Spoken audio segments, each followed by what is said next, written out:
Hello, farmers, and welcome to another episode of the harvest season. My name is Cody, And my name is Chelsea. and we are here today to talk about cottagecore games. Woo! Woo! But mostly bugs. Mostly Mostly bugs. bugs. I have a confession to make. Every single time I read this intro, my brain is like, you're gonna say the other person's name. Like, I'm gonna say, my name is Chelsea. And it's like, I was just thinking that. I'm like, oh no, I'm not Cody. I'm not Cody. I am not Cody. I guess it's just a blank. Like he has just left a blank spot, and I'm like, I start getting to that line, that part of the line, and I'm like, what is my name? Who am I? Who am I? Okay. This today we're going to finish up Bug Month. So the game that we will be tangentially, or not tangentially, that we will be obligated to talk about at the end, so that this can remain a game-based podcast, is Bee Simulator.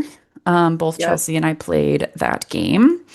Um, but before that, of course, is Cody's Entomology Corner, where I will bombard y'all with the fire hose of information that is my knowledge of bugs.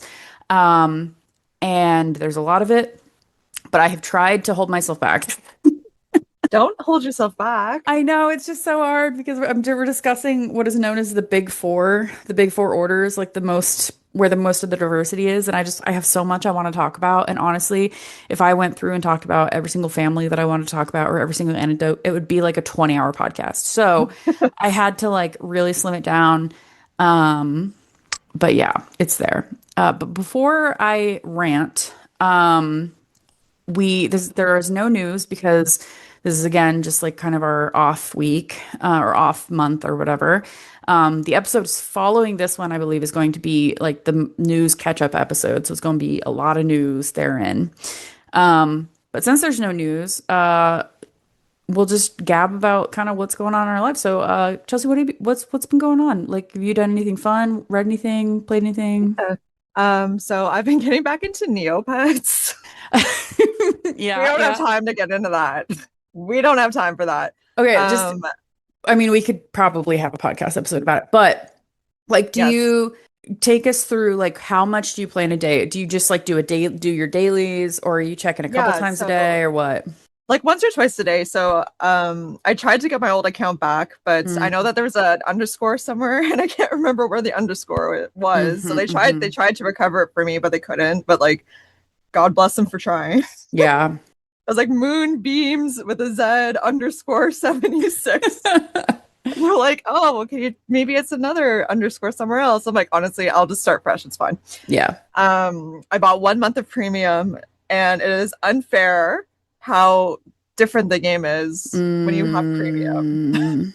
Is the to the point quality, but where like it doesn't lag as much, or so there's no lagging, there's no ads, there's no pop-ups. You can use the super shop wizard instead of like anyway, that's if you're getting the game. But basically it'll give you the cheapest option by default. You get like the premium wheels, you get goodie bags, it's like yeah. daily. It's so unfair. And I'd imagine if I was a kid, like, wow, why does this person have all of these things and I have to go to the Hmm. soup kitchen?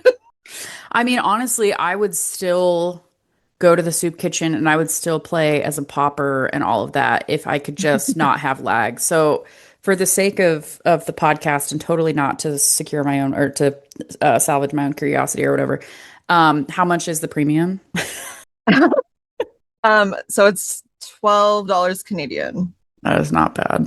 And then the reason I got, honestly, the main reason I wanted it is because they have a function that's called Zap Your Pet. So you can take a regular pet and then you can zap it once every 365 days. It can't just be like every time you start premium. They keep track of your Mm, year. mhm, mhm, mhm. And you can get like a really rare Neopet. So when I was a kid, I had a Psy Bunny, which you can't make anymore. Um, Really? no, you can only get them on like their, Whoa. yeah. So I made one, and then Kevin pointed out to me that I made this like throwaway pet, but I didn't change any of the personality features. So now it says like this bunny will assault from afar, I do remember seeing and that. you can't change it. So I'm like, no, she's really nice, but no. So I really just wanted my Psy Bunny. Hmm. Um, there's some that you still can't even use with the Zap machine, but it helps you not wait a whole year if there's one that you want that you can only create on their pet day. But we need to do a whole episode on Neopets because I have so much to say about Yeah. Neopets. Yeah, I really my biggest thing with Neopets was the games. Like I like Destructo Match. I could play that Yes. game forever. But unfortunately, you can only send quote unquote send your scores like 3 times a day, which is Yeah, with actually probably for the better because I would just sit there playing that game all day. yep. And with premium, you can do it 4 times a day. That extra one time is really a Yeah, I might have to try maybe I'll try premium for a month and then we can cover it in a podcast episode and talk about that would it be incredibly fun. because you mentioned doing Neopets again and then I tried to play again and I was like, y'all, I can't handle this lag. I can't handle these ads. Like the screen is just bombarded with ads and I would try and like click something, but an ad would pop up like kind of near it and I would accidentally click the ad and I was just like, I can't do this. Like No, it's an entirely different game without being like blasted with advertising. yeah. So I will probably have to. Yeah, just for even 1 month, just try it and then we Yeah. can do an episode. Yeah. Aside from that, went to a Lord Huron concert in July. Nice. They were super fun to see outside. We have a big festival in Ottawa called Blues Fest, and it's never any blues artists, but that's how it started. Uh, and usually the weather is terrible, and it was perfect weather, lovely. It was just great. It was really nice to do that. Yay. Yeah, and then I saw Spider-Man Brand New Day, which I will not Oh. spoil. And my husband's a huge Spider-Man nerd, so But that was fun. did you enjoy it? Is it I okay? did. It was a good time. Nice. But I will not spoil it yet. Yeah, maybe give it a couple more weeks or something. I don't know. Mhm. I don't know if I'm caught up on Spider-Man movies. But I think I need to because I was talking to someone about which ones and they were like, "Oh, you're like one behind." So I need to do that and then I can also watch Brand New Day. Yeah. No, there's some tie-ins with the shows, and I'm like, I don't have time to do all of this research. Mm-hmm. I remember when the Avengers was like the penultimate, oh my God, all these people are combined. This is great. And then it turned into WandaVision Yeah. and like, which is fine. But then all these other shows, I cannot. Yeah. And maybe I'm just like a casual fan, which I Fake, probably, yeah, I definitely fake fan. fake fan. So I don't know the whole lore of it. Yeah. But it's not so bad in the movie to the point where you don't know what's happening. Yeah. So it's more stuff like, oh, I remember this Easter egg from the show, or oh, this tiny plot line is continued from a previous show, kind of thing. Yeah. Well, and some So of it isn't even like necessarily that you won't understand. It's just like it is clear that there is something either from the way that the show is or the audience around you's reaction that like there is something else there that you're missing. yeah, And I don't have the time. I don't. But the thing, okay, so the episode, so last week's episode, when you guys talked about being in the theater and then approaching somebody, I love that for you because I had a group of kids next to me and I have never in my life called another person out. Like I am such a patient Uh-huh. person. However, this group of 6 teenagers were put next to me to ruin my whole night because they asked, when's Batman coming? And they were being serious. And so it was just fine, whatever. However, they were like, one of them had their PSP out, like full volume, full brightness, no shoes on, no socks on, throwing popcorn, like talking on the phone. And Dude. then, so I was just like, are you done? I And thought they're like, Canadians were guys, supposed to be yeah, supposed to not do this. right? So then, so I was like, are you done? They're like, done doing what? And then the other teenagers like, listen, guys, we have to be friends. We have to sit and experience this together for the next 2.5 hours. So let's make sure we get along. And I'm like, just shut up. Shut up. Do you not Shut see up. these kids?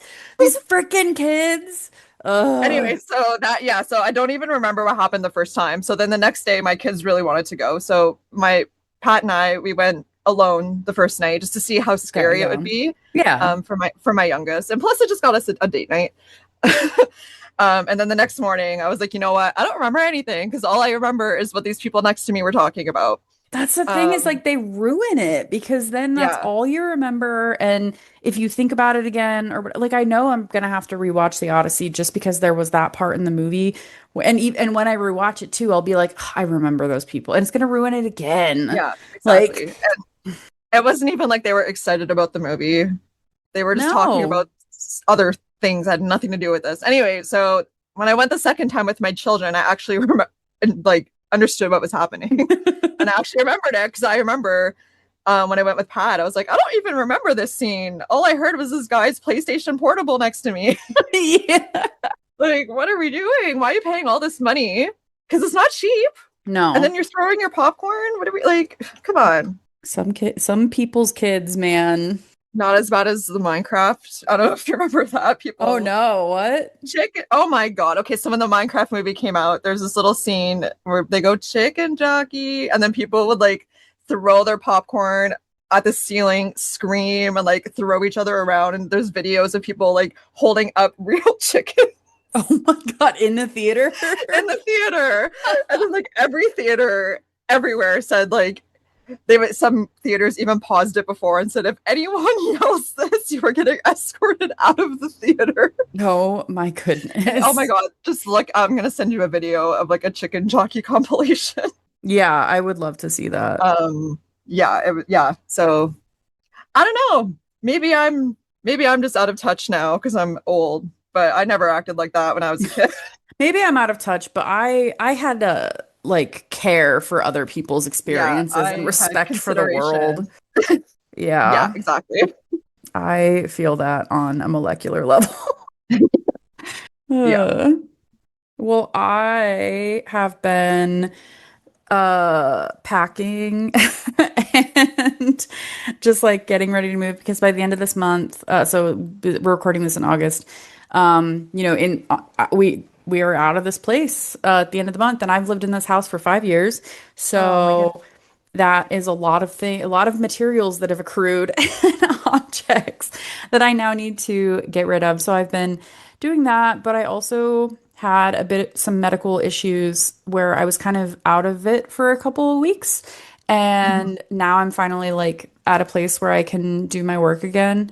And so I have like a good backlog of work to do before we leave this area. I mean, there are just certain things that I can still take. Like I have some specimens that are in ethanol that they all told, I mean, they're just in Ziploc bags. They take like two grocery bags worth of space. It's really not a big deal. Oh wow. But Okay. I have like, I'm looking around my room, maybe like 50 boxes of bugs. Wow. And these boxes are like the size of a large textbook, if not bigger, and each one has like a couple hundred bugs in it. And so those I need to get rid of. I need to Mhm. like give them I'm currently labeling them and putting identifier numbers on them, and then they will be put into the entomological museum on my campus. But that is just a lot of time. So I've been watching a lot of things. So I watched the newest season of Married at First Sight. Okay. I've the American one. Today I watched Avengers, which is hilarious that you said Oh. Avengers because I was like, I literally just watched that. I started rewatching Steven Universe, Oh. which I don't really remember what happens in the end, like near the end seasons or whatever. But the first time that started rewatching it and the theme song started, I like burst into tears. Oh. So there's some trauma. Life is so different from the last time you watched it. No, it's just that I remember all of the things that happen in like I remember at least that like the things that happen in the later seasons are like ugh, like there's some heart. Have you watched Steven Universe? No, because I've had so many people say if you're not in a headspace, don't do it. Yeah, there are a lot of themes there that yeah. So um Is it on par with like Bluey emotional it's damage? like it's a little further than that. I Oh mean, no. so Oh no. Bluey might hit you harder as a parent, but Steven Universe hits pretty hard too. Like I would say it's on par with like Adventure Time. Oh, no, no, no, no. where yeah, where it comes off like at first. Well, and because the person who started who one of the people who made Adventure Time is the person who made Steven Universe. So, but it starts Yes. off as this cute little story, and then like the longer it goes on, you're like, oh, Oh, oh I'm no, questioning my existence no, now. like this is trauma. So, No. but I mean, I still really enjoy it. It's like it's a really great story. It's very heartwarming, but there are definitely things. But I'm excited to rewatch it for sure. Oh, that's good. But that is what we've been up to. Woo! Woohoo. Look, Al, we did it in about 15 minutes. We're so Look at that. it's so much better than it has been To in the be fair, past. we've been yapping for about half an hour before we hit record. That's true. So yeah, we did get a lot of that out of the way. Okay, starting off my entomology corner.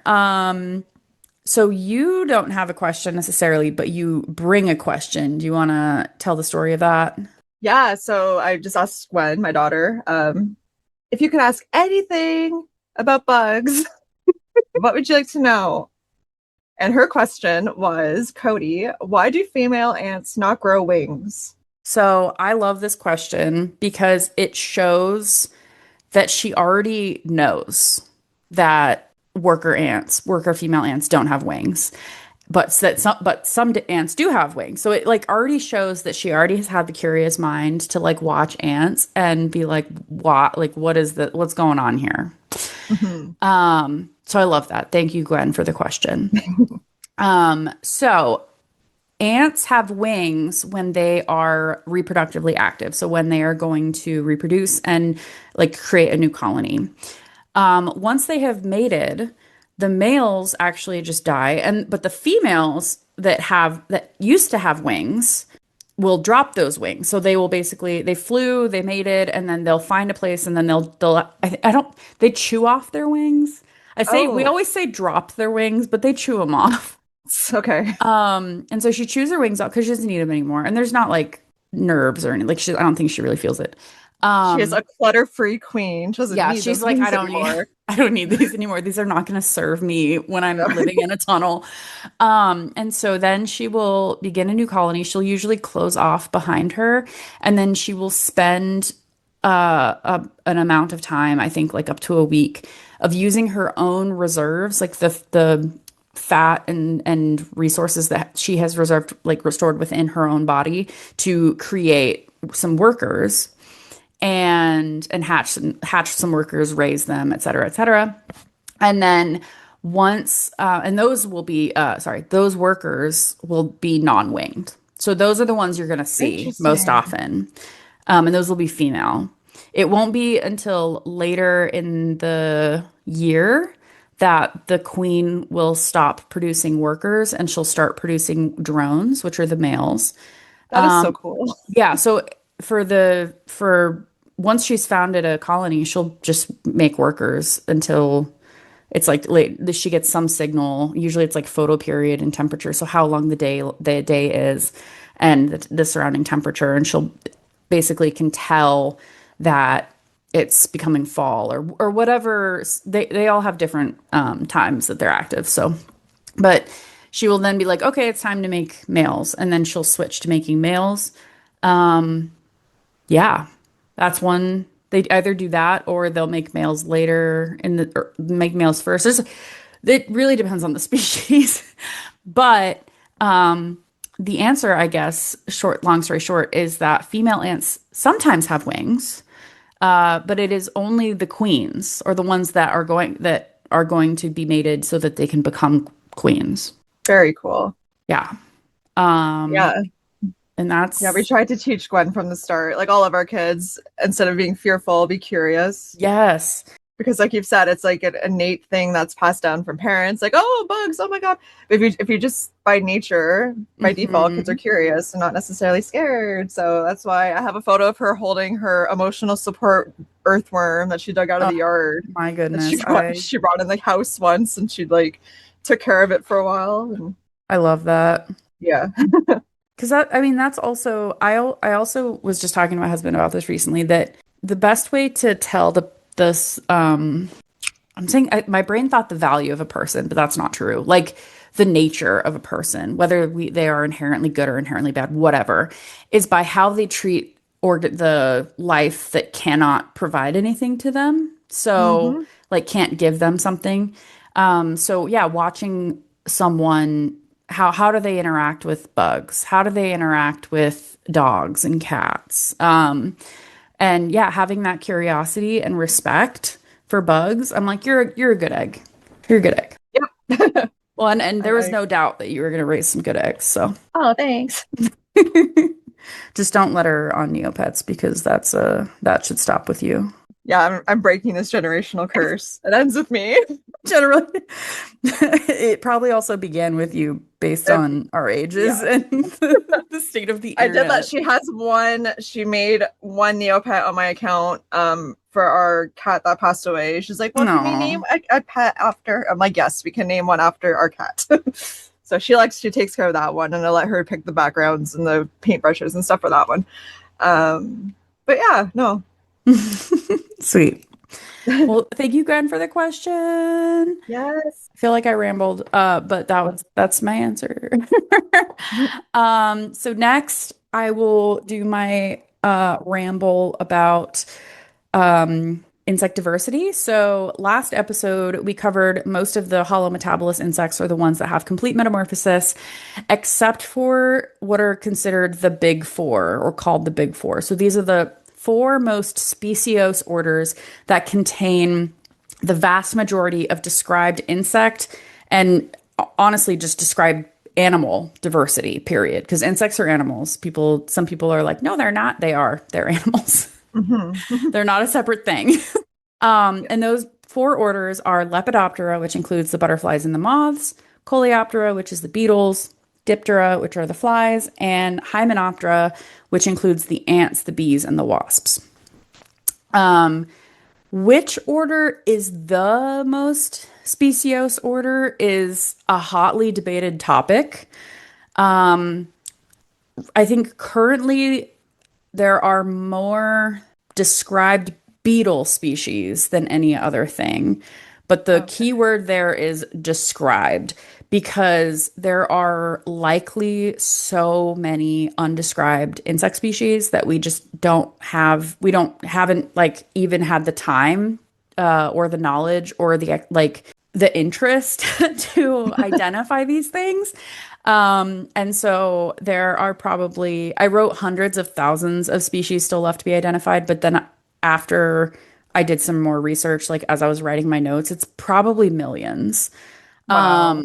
Yeah, so I think the estimate right now is that we've probably described maybe 20 to 30% of what likely exists, which is nuts. Wow. For insects. I mean, it's easier to have undescribed species because with mammals, it's like, well, yeah, we've probably seen all the mammals are huge, right? But some of these things are so tiny, and you really have to take that time and that curiosity to stop and like look long enough to realize that it is a different thing from what has already been described. Um, So it could be a very similar thing, but something makes it different. Yeah, and But you like just it don't could, have the time to yeah, it could figure out what be. that is. I mean, and there are some things, this is true of birds as well, where there's some birds that look very, very similar, but they have different behaviors, different ecology. There is something that has separated them, and they are no longer able to reproduce and provide produce viable offspring, which means that they are a distinct species by the what is known as the biological species concept.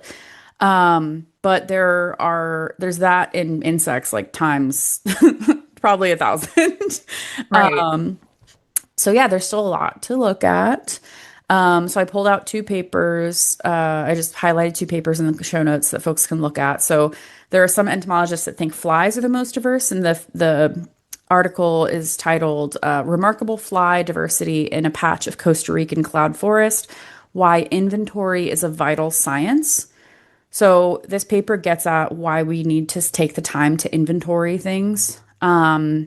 And this Costa Rican cloud forest is where I went to beetle school.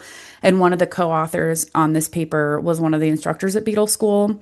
And he has just found, so it's not just flies, like he has also worked with other experts for other groups in this area. And just this one rather small geographic location, like they are just learning so much about like diversity and speciation and finding things that are completely new, finding things that kind of fill gaps in what we already knew. Um, it's wild. It was really fun to go there That's too. cool. I recommend Yeah. it. I Oh, that's recommend going to exciting. Costa Rica if people can. Yeah, go look at the bugs of Costa Rica. Um, and the other thing, and there was just so many cool things there. And then other people think that Hymenoptera will be the most speciose order because of parasitoid wasps. So for most organisms that exist, there is a parasitoid of it. So, and a lot of those parasitoids are wasps. And by parasitoid, I mean it is something that the adult herself does not consume something, but she will lay an egg, and that egg will hatch, and then the larva will consume whatever the host is, be that a plant or another bug, That's cool. or spiders, or what it's. There's so many different things, and a lot of parasitoid insects are within wasps. So this journal article title is just really funny to me. Quantifying the unquantifiable. Uh-huh. Why Hymenoptera, not Coleoptera, is the most speciose animal order. They're throwing that's some shade. That's like it's like you beetle people. You're not the most Not this, not that. um Beetle drama. beetle versus wasp drama basically. Um yeah, and really we'll know the answer in the long run when we finally start describing more of these things and having a greater understanding of them. So, um, so I will jump into the first order that I have chosen, which is Lepidoptera. So again, these are the moths and butterflies. Lepidoptera means scale wing. Lepido is scale. Ptera is wing. And the majority of these organisms have what is known as a coiled proboscis. So how the adults consume is they don't have like mandibles, they don't chew things, they lap them or suck them up through this appendage that is like a straw, and it's called the proboscis. Mhm. And the majority of lepidopterans can actually coil their proboscis, but there are a couple, I think it's like 90% of them, but like 10% of them can't. Um, and the other like really big factor of Lepidoptera is what is exactly what it says, the scaled wing. So the wing itself is clear, but it is covered with all of these tiny, tiny scales that will make up the image or the coloration that you see. And a lot of the coloration that is on these is not a pigment. So it's not that the scale itself is a certain color, it's a structural coloration. So it Oh, has to do with the way that light waves actually bounce off of the scale will refract like the color that you see. that's so cool. It's really interesting. Really scientific and lame. No. I honestly don't understand structural coloration, but I just know that it's really cool because the Yeah, majority of the time, color is provided with pigmentation. But that's one of the reasons that butterflies are able to become so crazy colorful, and not just butterflies, like all lepidopterans, is because they have structural coloration instead. So the butterflies are within the superorder oh my gosh, Papilionoidea. And the butterflies, you can tell a butterfly from a moth by the antennae. So butterfly have clubbed antennae. So at the end of their antenna, they will have a little tiny club on it. oh, I think I mean, there are other things that can differentiate, but that's like a really easy one to see. There are 7 families of butterflies and about 20,000 described species. A couple of the families that I think are really cool include Papilionidae. So this is the family that the superfamily is named after. These are the swallowtails. They are so named because of the quote unquote tails on some of them. So when you're watching them fly, they have these two parts of their wings that kind of jut out the back, just like a barn swallow or a tree swallow, violet green swallow. Like all of these swallows like kind of have these like two pointed parts when they're flying. What I think is cool because we're Pokemon nerds. Yes. Caterpie is based off of a swallowtail caterpillar. It's Oh, the spicebush swallowtail, which actually spicebush is a native plant to my region. So I've been able to find these things like in the real. that's exciting. And there are other swallowtail caterpillars kind of will look very similar, but the spice bush, oh my goodness, spice bush swallowtail is the one that like it 100% is based off of. Oh, Um, Butterfree doesn't really look like an adult though. I was gonna ask, is Butterfree look like the actual next Um, stage? Not really. I no, not really. You mean it doesn't have a pink bow No, like the pink Butterfree? no, like the shiny one. Yeah. Um, The only other thing that I'll say about this family is that the largest butterfly is within this family. So the largest butterfly in the world is the Queen Alexandra's birdwing. It's native to Papua New Guinea, and it has an almost 1 foot or 28 centimeter wingspan. Oh my goodness. Thick. I was gonna say, in my experience as an Animal Crossing player, Yeah, because yeah. that's worth so much. No, Yep. yeah, those are really cool. Yeah. Animal Crossing has a lot of butterflies in it. Another butterfly family is Nymphalidae. So these are the brush-footed butterflies. And many of the species within this family, their first pair of legs is modified into brushes, which I think are used for mating. I don't know if we really know, or at least I don't really know. It could also be for like feeding or something. It could be species dependent. Who knows? Um, and this family includes the fritillaries, which are really pretty orange butterflies, and then also the monarch. So, Oh, the monarch of migratory butterfly fame, yes. where they're just an amazing example of long scale migration, where they overwinter in Mexico, but then they disperse and into the breeding grounds up through North America. Do you get them all the way up into Canada? Uh, what we did. That Oh, sounds so depressing. I've seen a few, not yeah. nearly as much as when I was younger, Yeah. but they are beautiful. They are also a great example of a success story where us we realized that some of them were declining because of their lack of food and specifically the larval host plant. So a lot of butterflies and moths don't have a specific thing that they go to necessarily as an adult. It has to do with what their larvae eat. So monarchs are so reliant on milkweed, which are plants in the genus Asclepius, flowers in the genus Asclepius. And part of the reason why they have this tight, like, co-evolved relationship is because the caterpillars will consume the milkweed, and there is a toxin that the milkweed secretes called that are cardenolides, but the monarch caterpillars will sequester these and basically use them. It's like if you were to try like the milkweed's like trying to rob a bank and it has a gun and the cat monarch caterpillar is like takes the gun and is like your move. No, yeah, yeah, we have some um milkweed in our yard. yeah, so I try to keep it. so that's the milkweed is a really good example. It's also just a very beneficial plant, like not just for a larval host plant, but also just as a nectaring plant for for other pollinators. So it's just a good plant to have in general, but because of this need, the fact that the monarch is so closely tied to it, a lot of milkweed has been planted across the United States to try and provide like these stopping places for the monarchs because they need them like as they fly north as well because the adults also really like to nectar on it. They'll nectar on other things, but they like it. Oh, do they Um, get like drunk like bees do, like happy in the flower?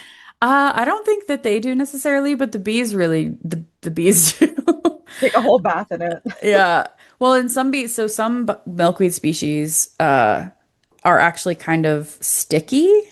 Like, and so you might even, I've actually seen like honeybees that got stuck to the milkweed and died Oh, because oh they couldn't no. leave the flower, which is like, Oh, I think it has to do with the way that the milkweed disperses their pollen. They have these like capsules called pollinia, and they stick to the bee. But if they like stick to the bee and also stick to the plant, you're kind of screwed. oh. But I don't know. I've just seen it a few times and been like, oof, that sucks, bud. Yeah. Tough luck, buddy. Tough luck. The next family is Lycaenids. These are the blues or the gossamer winged butterflies. I love this family because 75% of them are what is known as myrmecophilous, which means ant loving. So the larvae either eat, the caterpillars either eat ant larvae, or the caterpillars will be deposited near an ant colony, or like as an egg, they'll be deposited and then they'll hatch and then they'll be near an ant colony, and they kind of will send some type of signal that makes it so the ants want to take them into their colony, and then they will induce the ants to feed them. And they basically just get Wow. fed by the ants until they're ready to pupate, and then they like crawl out and pupate and then become a butterfly. That's crazy. So, but so many of these, and there's a lot of, because ants are, we'll talk about it later, but ants are so ubiquitous. They're everywhere. They're so successful. There are a lot of myrmecophilous organisms, whether it's a fungus or there are beetles that they live entirely in ant nests. There are flies that, one thing that we learned in Costa Rica is that there's this family of flies that lays, so they are parasitoids of, there's some species in the family that are parasitoids of ants. And one ant could have been parasitized by five different flies, like five different species Oh of my this one God. family, because like one will specialize in the head, and one specializes in the legs, and one specializes in the thorax. And so like, Oh my and they goodness. also, so these are phorid flies, Phoridae, and some of them are actually known as ant decapitating flies because they will like they'll lay their egg like in the ant's neck and then chewed through the ant's neck a little bit, I think, in some way. And then the ant's head falls off, and but then the larvae's like been deposited in it, and then the larvae will just eat the ant's like brain and like That's circle all of of life, that. baby. Yeah, it's nuts. Wow. But the thing that is just so interesting to me about Myrmecophilus butterflies is butterflies have they've gone vegan, right? They're like, we eat plants and Yeah. our larvae eat plants and we eat plants. And like we eat flower. We love flowers. And then Lycaenids are like, hold my beer.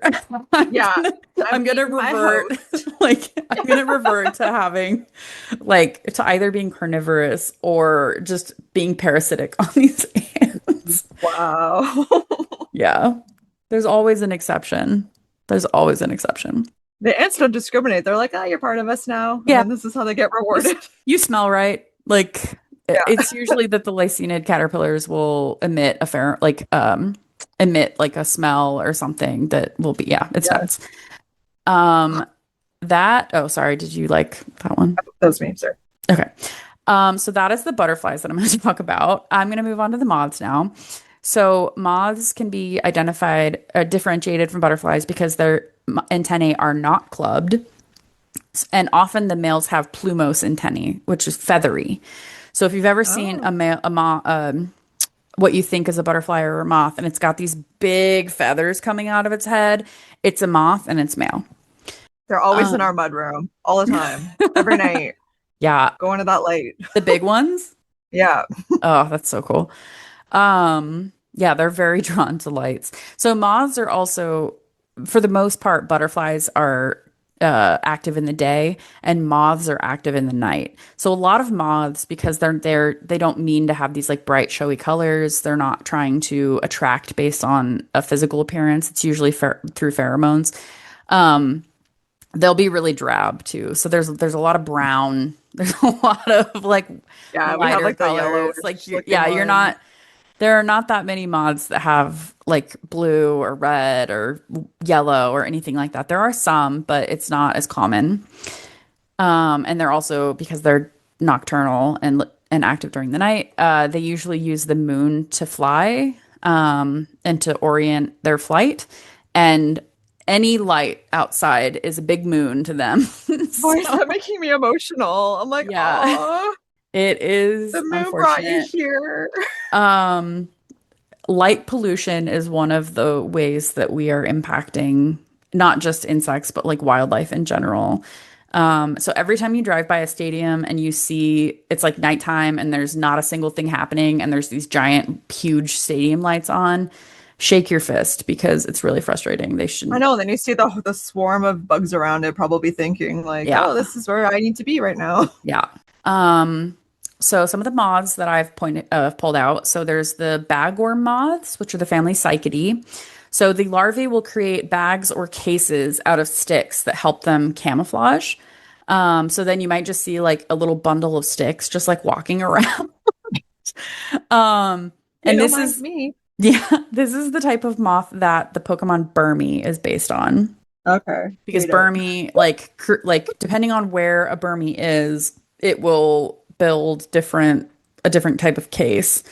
And Yeah, then it's the different colors for it. and also female bagworms. So some species of female bagworms, like they might not even like I'm gonna rescind that because I don't know if that's true. Period. I might be conflating two different things. So then there's this other family of moths that kind of takes this to the next level. So the family is Cosmopterigidae, and the genus specifically is Hyposmacoma. And there is an currently unnamed, but has been mentioned, and we know of it, and they're working on describing it, species within this genus that is called the bone collector caterpillar. That is metal as heck. And this is from the article, and I've linked the article if y'all want to see it. The article that kind of talks about these because this is from Hawaii. And some of the researchers that found this thing, they did a press release and quote, however, while its cousins adorn themselves with sticks and shells for camouflage, the bone collector decorates its case with weevil heads, beetle abdomens, and molted spider exoskeleton. That is so cool. I have no idea what, like, nature, go home, you're drunk. Like, why? We're just making What? things up at this point. Like, this moth was just like, y'all have some lame stuff. I like these beetle heads. Let Like, me just collect imagine, some bones. like, being a caterpillar and just walking through. I guess there's that, like, meme of, like, someone looking at different things and, like, no, no. And then they see, like, this caterpillar sees a weevil head and is like, yeah, Yeah. that's what I want. Sweet horrors beyond my imagination. Yeah. So That's so cool. That is so wanted to cool. shout that out. I also wanted to mention silk moths. So there is the family Bombicidae, which has the species Bombyx mori in it, and that species is the domestic silk moth that has been used for nearly 5,000 years in China for silk production. And it has been completely domesticated by them now. Bombyx mori specifically is the domesticated version, I think, domesticated species.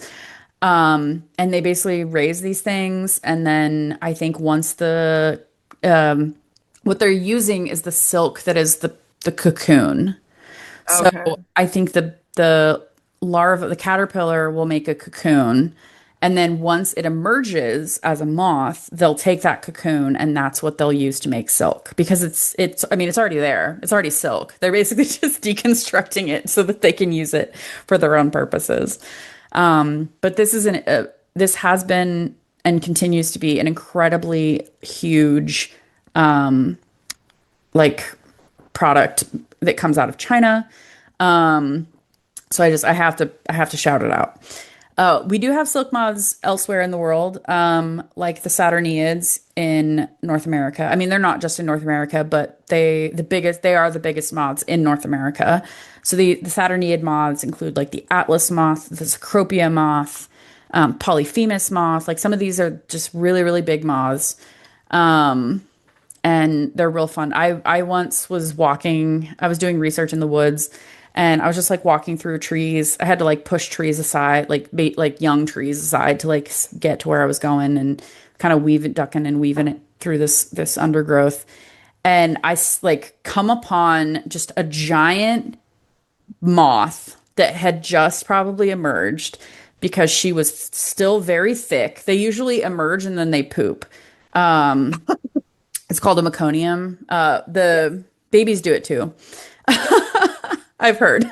Um, but they emerge and then so I don't think she had done that yet. And she was still unfurling her wings. Fresh out of it. Yeah, fresh out of it. They basically like crawl up and then they pump their wings up because their wings are all crumpled. And like the wings were not fully like uncrumpled, but it was just a beautiful Cecropia moth. These are red and white giant moths. And I was just like, what is this? I hadn't ever seen one of those before. So cool. And That's really cool to see. yeah, the largest moth is also in the family Saturniidae, and it's the Atlas moth, and it's endemic to Asia. And again, Animal Crossing, Yeah. we know all about the Atlas moth. I always wonder about like the species that they chose for Animal Crossing because I have a friend who's a paleontologist and sometimes I'll send him like screenshots of my museum and then he'll just tell me about them and I'm like, wow, Mhm. cool. Some of them make sense, and it is really funny. Like they'll have ones like that where it's like the Atlas moth, and I'm like, yes, period, that is a moth. And then they'll have other ones where it's like bumblebee and I'm like, okay, there's like 100 bumblebee species, so like which one is it? Or like stag beetle and I'm like, Stag okay. beetle.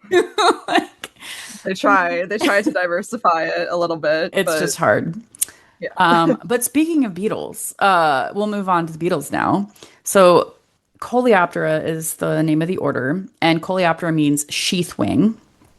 And they are so named because they're four wings. So there's normally four pairs of wings, the fore or like front wings and the hind wings. And in beetles, the fore wings, so the front ones, are modified into a sheath known as the elytra. So if you've ever played Minecraft, you know that the elytra are pretty dope. You can fly with them.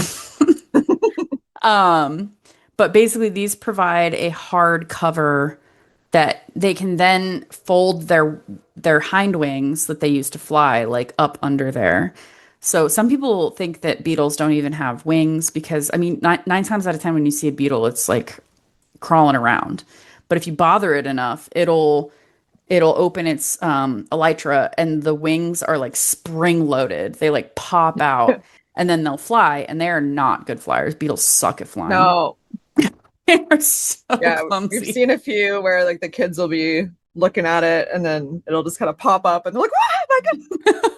It, And then it it kind can of be very bumbles away. it can be very startling. Um, this is a quote from Wikipedia. The roughly 400,000 species make up about 40% of all arthropod species so far described, and about 25% of all animals. Wow. One in four animals. Beetles be awesome. So Um, far that we know of. so far that we know of. So some papers, some more of the more recent papers that are trying to get an estimate of what the true diversity is, have estimated around 1.5 million beetle species, which means Wow. that we haven't even found a third of them. Like, we are not We're even a still third of the way through the beetles, and the beetles are everywhere. Wow. There's about 170 described families.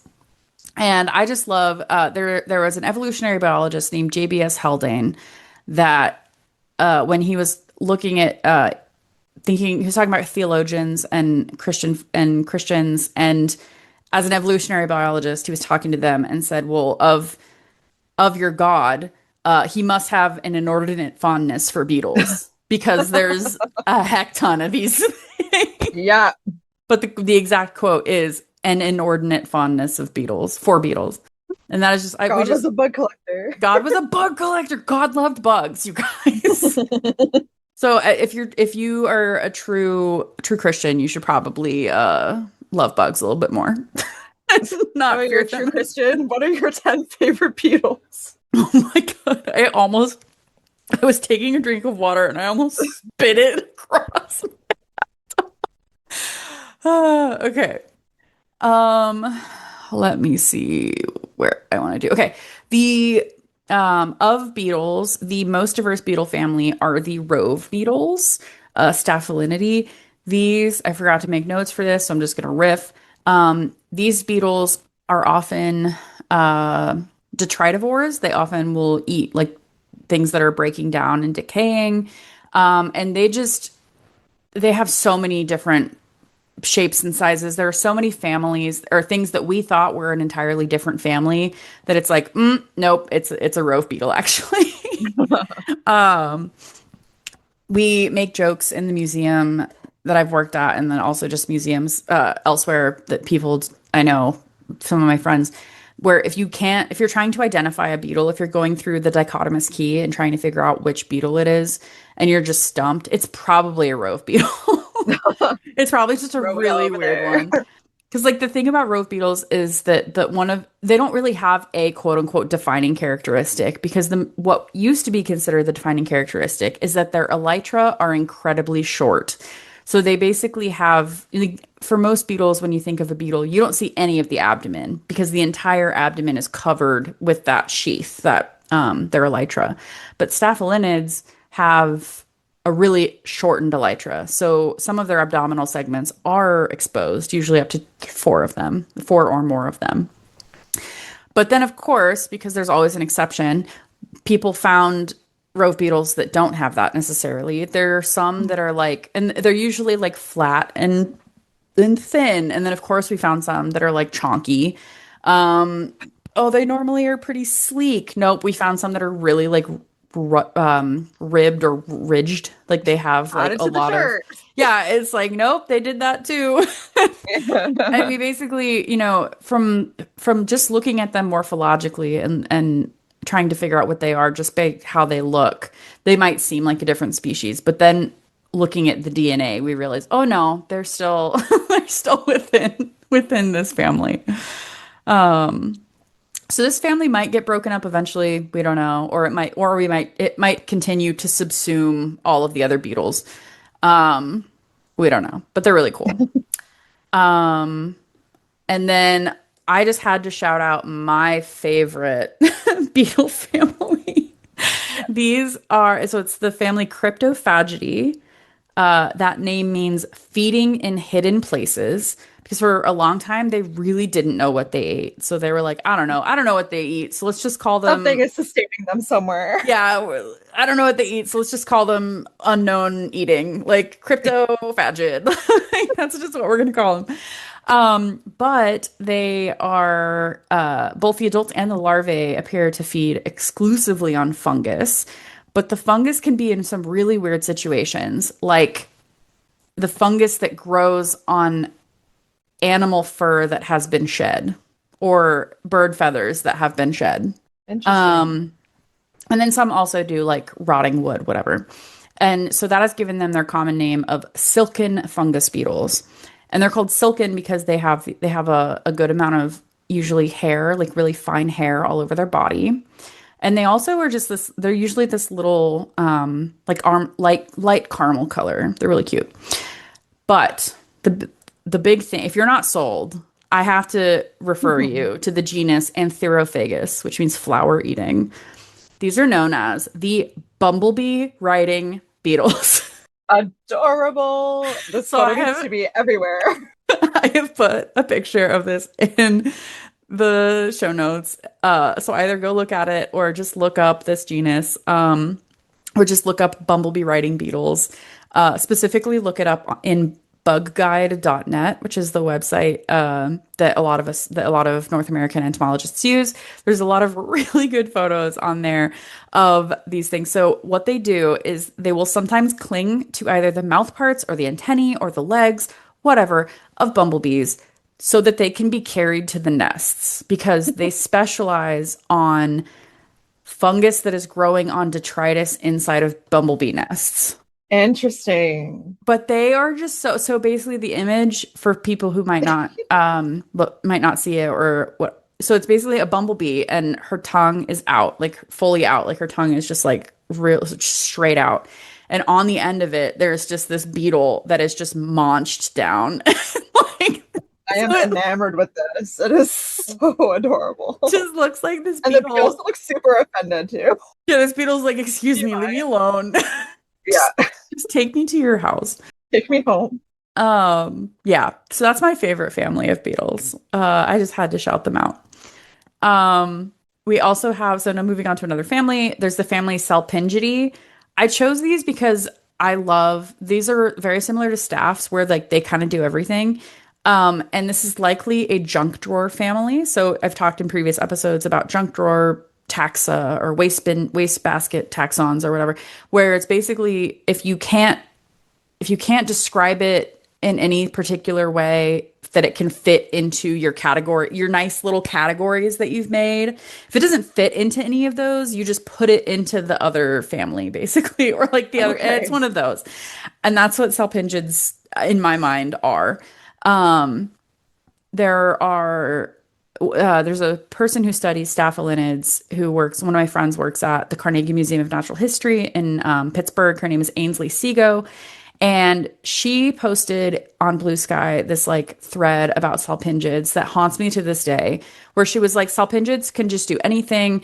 And she posted a picture of something and she's like, what beetle family do you think this is? And then the next comment or something was like, nope, it's not a ladybird beetle, a ladybug. It's actually a salpingid. Or like, oh, you think this is a weevil? Nope, it's a salpingid. And it was just like, what the heck? Like, it's just another friggin' anomaly. And I'm just like, are you freaking kidding me? Oh, And you then thought? and then as I was looking in my personal notes for this family to see what I had, I just took from my notes exactly what I wrote. So the first two statements is beetle talk. So I just wanted to let you guys know this is the type of words that we use to describe um, different beetles. So the salpingids have closed procoxal cavities and laterally closed mesocoxal cavities. So that's some of that speak. But then I have a really fun note that says head lacking a neck like a football player. Oh my, I don't know where. So take that. I didn't write where I like it. It was probably when I was at Beetle School in Arizona that I just like was taking notes and I just wrote this down. But it's just like, what the heck? Um, and then I also wrote that the subfamilies are all probably distinct families, question mark. And that's that again, that since this is a junk drawer taxon, like things that are thrown into it are probably their own thing. We Yeah, just like we'll get haven't, to that later. we'll just get to that later. Yeah. Um, okay, and then the last one, wait, I spelled this wrong, and now I gotta fix it. Okay, the last beetle family I'm gonna talk about is Curculionidae. So these are the weevils. Had to mention the weevils. Um, the weevils are well known for their boots and their snoots. So if you go to the Reddit subreddit r Weevil Time, so r/Weevil Time, this is an entire subreddit that's just dedicated to people posting photos about weevils. And like a lot of these people are not entomologists. They just No, they find just they have just a find them passion and for they're like, this. I found one. And talking to non-entomologists, if I mention weevils, they're like, Oh oh, my God. I'm sorry. I'm on it now. you Look at yeah, you these looked a photo. divas. Yeah. Uh people even I've talked to non-entomologists and I just mentioned weevils and they're like, oh, boots and snoots. So Boots and snoots. I had to blurb that. And they say boobs and snoots because for boots, they have really large feet. So each of their each of their tarsi, like the part of the leg that is the farthest away from the body, each of those are like clubbed almost, like they have like really big ridges on them and like this they're pads on either side of the leg. So, and it looks like boots. Some of them can look like they got some really big boots on. They got large feet. And They then got their high snoots, heels clanking on the ground. they got those heels, man. And then snoots, because they have a long, what is it called? A rostrum. Uh, it's the nose, basically.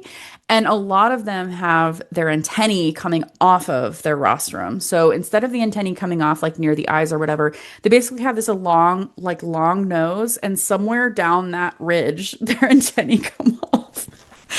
This And is they're just, such a I love it. I'm they're so obsessed with weird. this. They're so weird. And I love them. And so I wanted to mention them, but I also wanted to mention that there's a great example of using a digital platform to monitor biodiversity. So I talked about iNaturalist, which is an application that you can use that you can basically take photos of bugs in real time and like you quote unquote catch them all or whatever. It doesn't even have to be bugs. It can be plants, it can be animals. It's just any type of life. It could be a fungus. And so the title, this article, I think this is a journal manuscript. Quote, rediscovery of the greater chestnut weevil highlights the power of digital platforms in biodiversity research and conservation. And the story basically is that we entomologists thought that the greater chestnut weevil was extinct because of the fact that a lot of the American chestnut, the tree, was wiped out by this blight that occurred in the last like 100 years or whatever. So there are significantly fewer chestnuts now than there ever were across North America.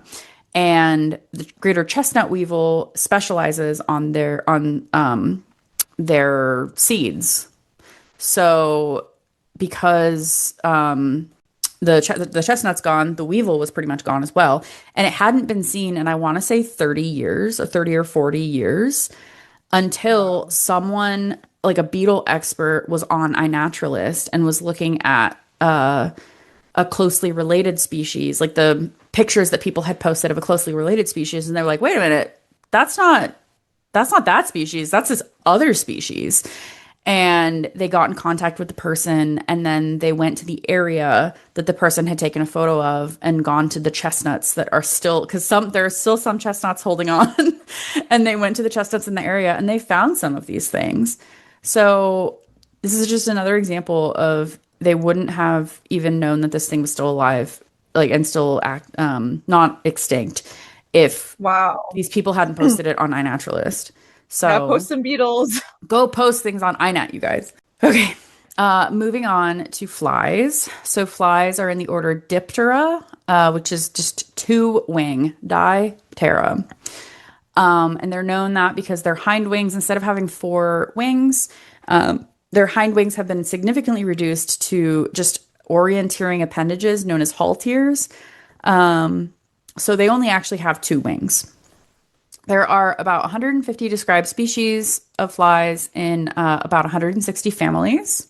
And the first family that I felt obligated to mention is mosquitoes. So mosquitoes in their family Culicidae, and they are well renowned because they are the deadliest animal because of specifically the diseases that they vector. I was gonna say, is it the like malaria? Yeah, so they themselves do not kill people, but they vector things like malaria and dengue and a bunch of other diseases. Like different species will vector different things. They vector so many different things that then kill people. But if it were not for the mosquito, like if the mosquitoes weren't in existence, these diseases would not spread. So they are a required component for these diseases to spread and for these viruses to kill people. So for that reason, they are considered the deadliest animals. Wow, interesting. So they are incredibly important for veterinary entomology, and there's a lot of work that is being done, like with the sterile insect technique, where they are releasing sterilized males so that they will mate with a female, and then the female will not be able to produce viable young. There's also certain traps that people are trying to develop to put out for certain species of mosquito. There are like different I'm kind of blanking. But there's just like so many different avenues of research within vector entomology because of the mosquito. Um, and my personal story with mosquitoes is that I almost caught one that was purple and blue in Costa Wow. Rica. So I put a photo of this mosquito in the show notes, but the species is Sabethes cyaneus, Sabethes cyaneus. And it sure is like it is in the photo that I've posted, it's just you can see most of the blue, but they also have these like feathered legs. And the legs are like purple. They're very And metallic looking. It's cool. yeah, and a couple people when I was at fly school caught a couple of these, and so when I saw one, I was like, "Oh, I want it," but I lost it, which is fine. But it's just super, really super interesting thing. Um, Along with mosquitoes, people often hear of mosquito hawks, which refers to crane flies or those within the family Topulidae. These are very clumsy flies. Like, I don't know if you like these, they basically just look like big mosquitoes. And people used to say it was an urban legend that they eat mosquitoes. So it's not that they're like a mosquito, but they eat them. That is not true. Um, they eat other things, but they're just clumsy flies. And there are like five families of crane flies that the crane fly specialists are still trying to figure out like, okay, are they distinct families? Are they all just one family? So it's kind of a couple things. So I love this group because it's just an example of an existing like conundrum of okay, how are they related? And it really just takes studying more of them to find that out. And my personal anecdote with crane flies is that I found one in Costa Rica that is likely a new genus. So I collected this crane fly in Costa Rica. I thought it was really interesting because it was like orange. So they're normally very drab colors, but this one was orange and its wings had this really weird color pattern on it. I've posted a link of the exact specimen that I collected that the Dr. Matt Bertone, who is the one of the instructors of the fly school, he had a really good camera setup and he had a DSLR like camera staging area to take photos of some of the specimens that we caught. So I actually just brought him the fly alive and he then took photos of it and then we euthanized it by freezing it. And Okay. then I mounted it and it is now in the Costa Rica Natural History Museum. But when Dr. Bertone posted it to iNaturalist, like a crane fly specialist was like, "Whoa! Like I don't know what this is," and he was like, "I mean, it's probably this genus."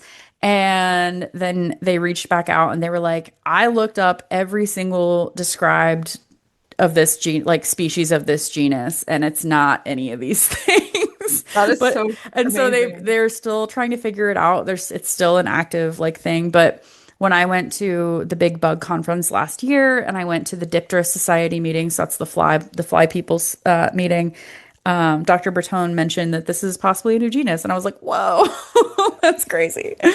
That's amazing Costa Rica, so much undescribed diverse flies, man. for sure. Speaking of Costa Rica, I have to shout out another family that we collected there that was really interesting. So the picture wing flies or the Euladiids, we have them here as well. They often have dark coloration on their wings. So instead of their wings just being clear, they have like patterns or splotches or whatever, which is why they're known as picture winged flies. But we found, and they're normally pretty simple. Like they just, other than that, they look like a normal fly. But we found this one in Costa Rica, which was already a described species. But it is a. Do you see this photo? Yes. How, describe to the listeners what you're seeing. So it looks like a bug holding up a stick, but I feel like those are its eyes. Those are its eyes. Yeah. So it looks like a hammerhead shark or Yeah. something. So yeah, it's like a hammerhead shark fly, but the eye stalks That is so are like like, twice the fly's body length. oh my God. And They this they see everything or dude, nothing. yeah, so this is a male, and the males have this sexual selection of just being um like eyes go big, right? Like that's like their whole like my eyes are bigger than yours. And they basically when the males are fighting over a female or whatever, they just stare at each other, like face off each other, and then I don't know how they decide which is superior, but so this is just sexual selection gone absolutely nuts because they have these huge stalks and then the eyes are on the end of the stalk. This is okay. When I first saw it, I'm like, oh, is it holding up a stick? And I'm like, no, that's No, his it's eyes. his What the eyes. heck? And so Oh my someone gosh. someone found this at the lights actually. So rather than being in a trap or like being out like in the jungle like in Costa Rica, it was just at the light at the nature center. We were He wanted to be found. yeah, he was like, "Hey, what's up?" And it was really funny Okay. because we actually in the room where Dr. Bertone was taking photos, because this is another one that Dr. Bertone took photos of. In the room that Dr. Bertone was taking photos, this fly actually got out. Oh, But it's a did y'all closed see the room. bug with the crazy eyes Yeah, but it's a closed walking room, and around? like those eyes, like in the shape that he is, like we always knew where he was. We were like, he right there. I got my eye on you. Haha. So we had to catch him, I think twice. He's Yeah. got to show off his eyes to his lady friends. Come on, he's got Yeah, there stuff to were do. I think we caught a female as well, but like that male though, that is just it was absolutely nuts. So do the Um females have the smaller ones, yes, or like are they? females Yeah. just don't even have it. Just like peacocks, Oh, like the okay. females just are blah. They're here to impress the females. Exactly. I don't know Um how you wow. That's a no. Halloween costume idea. Oh my gosh, it totally is. I don't like you would just get like paper towel holders or like the paper towel rolls like and can like just make those. Oh my gosh. I'm thinking about it now. I should do that. Yeah. Um okay, another fly family moving on to just basic fly families less that I have less than okay. I'm saying them not because I have a cool anecdote, but because I think they're people will often interact with them.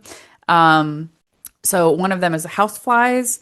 So this is the family Mussidae or Muscidae, depending on how you pronounce it. It's a silent C for me normally because you don't say when you say science, you don't say science. So Giant. it's a silent C for me, y'all. Um, but the larvae feed in on dung, carrion soils, nests, decaying vegetation. An adult will come and lay eggs in your trash can, basically. Like they will, and that's why they're called houseflies because they are just so ubiquitous in our houses. Um, the adults of some of these species can bite, not a lot of the North American ones, and they might passively spread agents of typhoid, dysentery, anthrax, and African sleeping sickness. I'm looking at this. I'm like, oh, that's in our house. Cool. A lot of these are not. So, like, a lot of the disease agents, like the disease has to be active in your area for it to even be a Yes. problem. So, for the most part in North America, we're good. Dysentery's making a comeback though. Is it? Oh my gosh. Well, yeah, there we go. If you have houseflies, maybe be careful. Um, and then another thing, as I was looking at the Wikipedia for this, another example of entomophagy or eating bugs. The quote here is, however, housefly larvae are as nutritious as fish meal and could be used to convert waste to insect-based animal feed for farmed fish and livestock. So they are a very effective thing to feed to fish if you have like a hatchery situation or to farmed other livestock. So cool. Interesting. Especially because they reproduce so fast and so prolifically that this is an organism that would be very easy to farm itself. Like it's very easy for us to like create a bunch of housefly Yeah. larvae that we could then turn into something else. So it's a good possibility for future insect farming. And then the last fly family are the Drosophilids, or the vinegar flies. Sometimes people call these fruit flies, but there's another fly family that are called the fruit flies. This is Tephrididae. But Drosophilids are mostly attracted to vinegar, which of course some fruits, when they start fermenting, they smell like vinegar. So, or they are vinegar, whatever.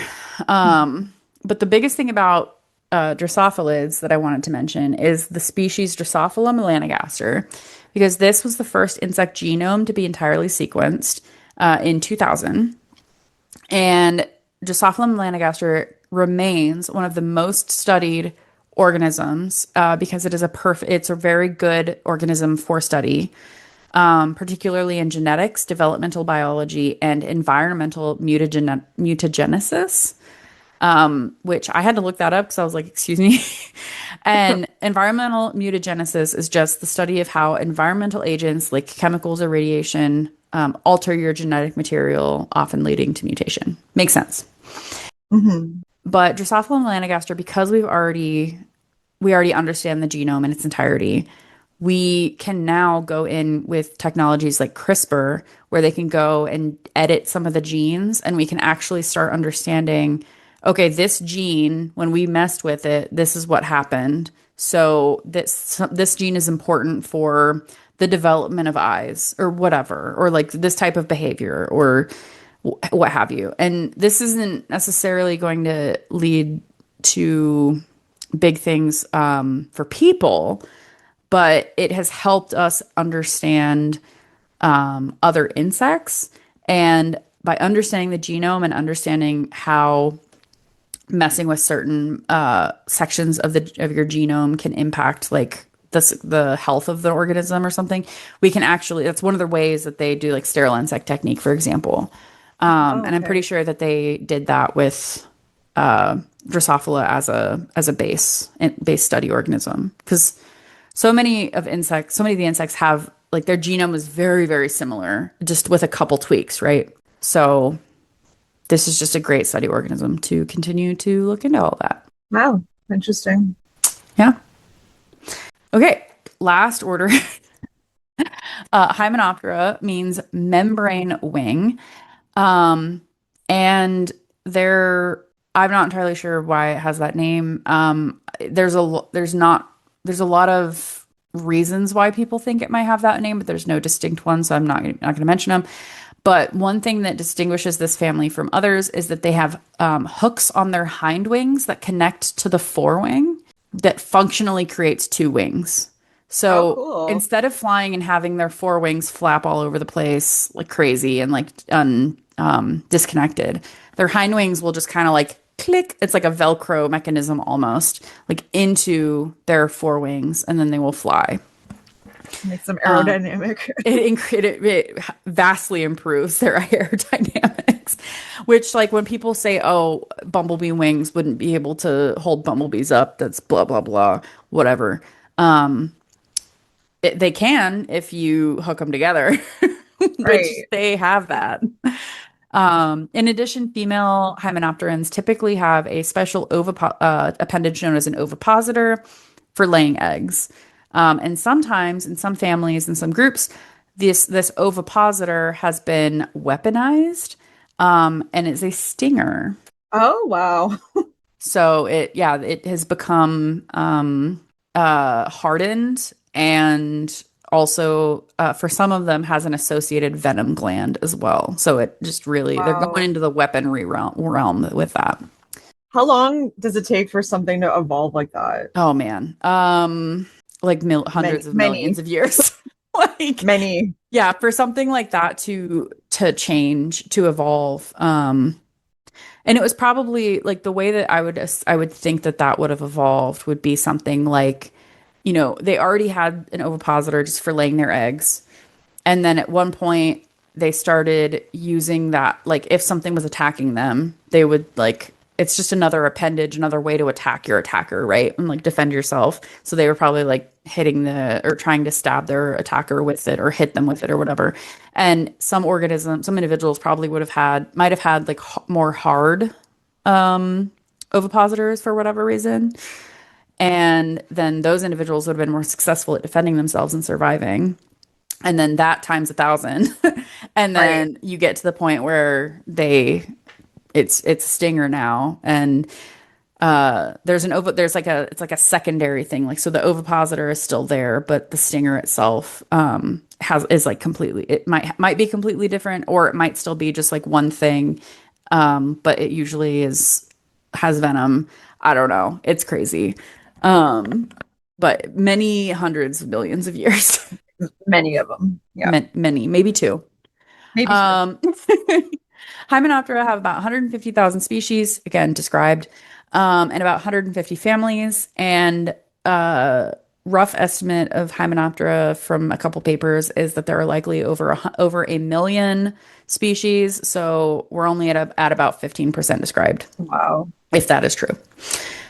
Of those, we have the ants, the family Formicidae. We've already mentioned them and how crazy how they've pretty much taken over the world. They're all over the place, and that has led to a lot of things relying on them and being myrmecophilous and using them. But ants are eusocial, so that means that they have true eusociality of a queen that produces young that then take care of her young, like continually. And for that reason, they live in colonies. And I think my favorites are the leafcutter ants. Some of those are really crazy. We went when I was in Costa Rica. You can see the paths, like even if they're not active at the time, though. You like they are almost always doing their leaf thing. Um, there's like it's like a little trail. Like imagine like a road, Yeah, you and just see where they there's were just chomping. you can just see that there's like this road, and then when you get like little maybe 4 inch wide, I don't know how inches relate to centimeters, I'm sorry. um oh wait, I actually have a thing right here. It's Maybe okay. Cries in Canadian. cries in Canadian. I actually have a thing right here. 4 inches is 7 centimeters. Okay. All I right. think, maybe, um around there, maybe 10. um but yeah, the a little path that's like that wide, and it just meanders through. And then when you get close enough to it, you see that it's also full of these ants going two ways. Like there's one trail going one way and one going the other. And some of them are carrying leaves because they will they'll go up to whatever tree they're defoliating, and they will cut off a little bit of a leaf, and then they'll take it back. And some of them will construct tunnels out of that. Some of them will actually farm that. So they basically bring the leaves back. A fungus grows on the leaf, and then they eat the fungus. They literally farm. Oh, We thought we flora were the farming. only organism that farmed, but it was incorrect. Nope. Wow. Yeah, ants are crazy. Wasps. So people, when I say wasp, people think of predatory wasps, like social wasps, yellow jackets, hornets, things like that. But the majority of wasps are parasitic. So, like I mentioned earlier, they will lay an egg onto a host, whether or sometimes into a host. And some of them, there's some leaf mining wasps and flies, but they will actually lay an egg like in between a leaf, like in the middle of a leaf. So you know how leaves are just a bundle of cells, like they like 30 cells deep or something, and then you're from the top of the leaf to the other side of the leaf, and they will lay an egg in between that area, like in Oh the my middle of goodness. it, and then you the larvae would then like eat a path like through the leaf, like a leaf mine. And so that's another way that things can be parasitic. But the main parasitic ones I wanted to talk about are gall wasps, which are in the family Cynipidae. So these, Cynipidae includes mostly the oak gall wasps. So these are wasps that generate, induce the plant to create what is called a gall. So the wasp will lay an egg, and something about I don't know exactly how it all works, but that egg then induces the tree, the like branch, to create like a protective casing around it, because the tree is Oh, like, this is bad, and we want to make sure that our tissues, like the actual plant tissue, is separated from whatever this is. So they will create like a ball, and that's when that's what is known as a gall. And galls come in there's so many weirdly shaped galls. There are some that look like weird fruit. There's some that are fuzzy. There's some that are just they just look like little swollen bits of a leaf or of a whatever. There's so many different types of galls, but when the plant then creates that gall, the insect is then like, "This is great, thank you. Like, thanks for the home." Oh, thanks. So Like nice of you. the larvae basically grows up in that. It eats that tissue that is created, and as it eats more of the tissue, I think the plant produces more of the tissue. Oh, goodness. Yeah, it's nuts. And they cynipids are not the only wasps that create galls or induce galls, but they sure do a lot of it. And these wasps are tiny, like you would normally not, like the head of a pin. You normally would Really? not see this wasp at all. However, they are not the tiniest. The tiniest insect is a fairy wasp. These are known as Oh, the family Mimeridae. And these are, you literally have to look at a microscope. Like I will have a petri dish of ethanol that has like a fairy wasp somewhere in it. And I might see, I'm like, oh, there's like kind of a speck here. And I'm like, oh, nope, that's like a bit of dirt. And then I keep looking and I'm like, oh, there's another bit of dirt. Nope, that's the wasp. oh, Like I just looked it up. they're Oh, so tiny and they're so cute. And their wings are also fringed in a really cute way. I think it's yeah, like cute. Yeah, fuzzy. they're fuzzy. They look Yeah, it's fuzzy cute. because like the wing itself isn't just like when you imagine a wing, it's not like that. It has like feathery bits coming off of it. So they're super cute. So not Um, all wasps have that black and yellow sort of feel nope. to them. No. So that black and yellow fear is the family Vespidae, which are the social wasps.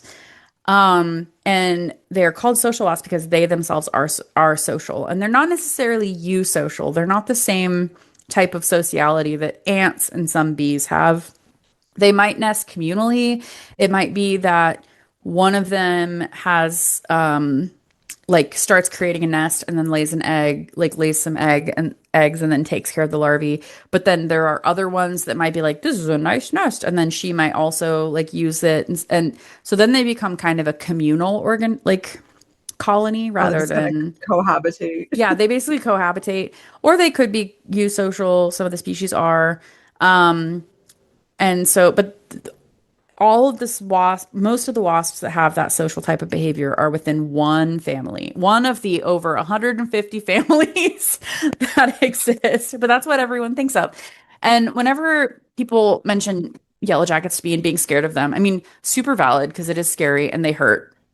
And, um, and they can really swarm you pretty intensely. However, they Mhm. are just protecting their house.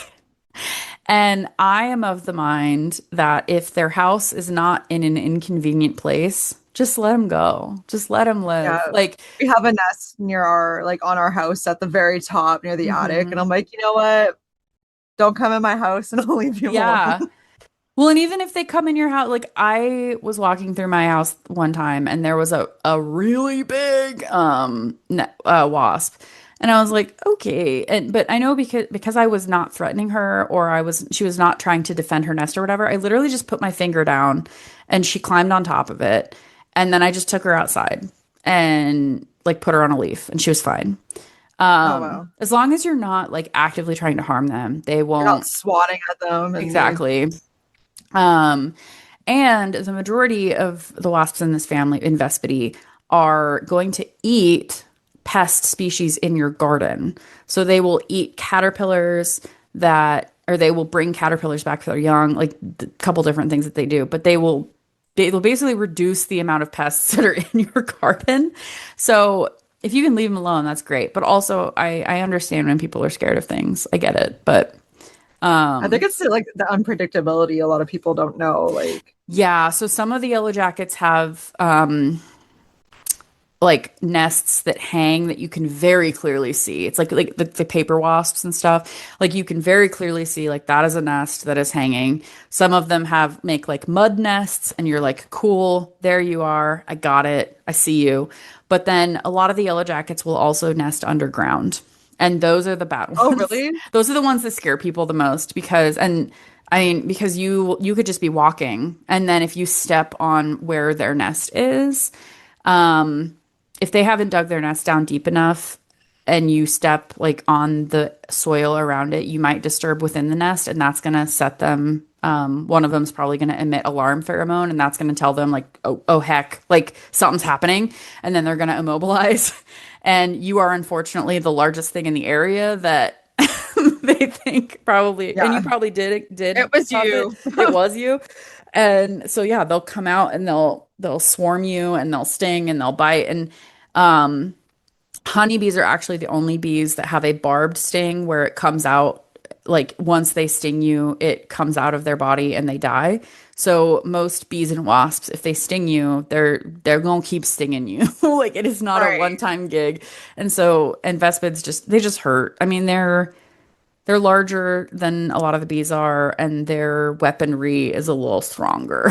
Not necessarily the venom part of it, but definitely the actual stinging part of it. So, That's and the I'm thing. not, I worry about like being a healthcare person. I worry about allergies and stuff. Like not for me, yeah, but I know my hmm next door neighbor has a really bad anaphylactic allergy to bee stings. So we yeah, try to be mindful, but we've never had an issue with any bees at all. Like they get yeah. drunk in our garden and they are so cute. I mean, you really like same with vespids. Like if you really have to frighten a bee and mess her up and or make her feel like she is in danger. Most 9 times out of 10, they're gonna fly away. They're just like, what the heck, and they fly away.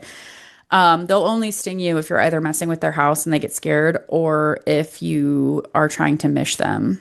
Like I've stepped on a honeybee before because Oh, she was nectaring on a clover, and I was walking barefoot, and I was like, "Ow!" And of course, like that's my own fault. Like that was my bad. my bad. Totally protect yourself, queen. But yeah, so 9 times out of 10, like most people think of the yellow, like in that yellow and black coloration, it's warning coloration. They're telling you, leave me alone. Yeah. Like This is for your own safety. they're trying to give every indication of don't mess with me. Um, and It's like still I'm not people, stuck in here with you. You're stuck in here with me. yeah. The only other type of predatory wasp I wanted to shout out are spider wasps. This is the family Pompilidae, and they specialize on eating spiders. So Oh, they will fly and they'll find a spider and they will sting it and immobilize it, and then they'll take it back to their nest, still alive. And they will then provision the nest cells because they're solitary.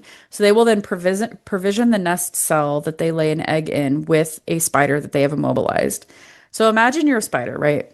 You're living your life. You're scuttling along, you're trying to eat something, whatever. And then out of nowhere, someone stabs you, you get sleepy, you get abducted. And then when you wake up, if you wake up, if you uh wake up. you are in a closed cell and a larvae is trying to eat you or is eating you or whatever. Because nine Oh times my out of God. 10, like they're still immobilized by the time they get eaten. Um, and some species, some spider families, like there's tarantula hawk wasps are in this family. So they specialize on tarantulas. So this is where you see some really cool battles of a tarantula and a wasp trying to like fight each other. Like the tarantula's trying to save herself. She's like, leave me alone. And of course the You're spider not eating me today. the tarantula hawk wasp is like, I'm just trying to feed my babies, dude.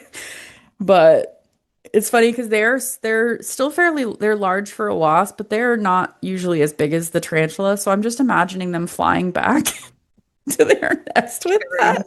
Carrying big friggin' There's also a oh wasp my called God. the cicada killer wasp, eastern cicada killer. It's one of the largest wasps in our area in where I am geographically, and they immobilize cicadas and then they'll take those back to their nest. And I one time I saw one flying with a cicada and it was huge. Like because it's the wasp times three basically because there's a giant cicada missile flying through the air as well.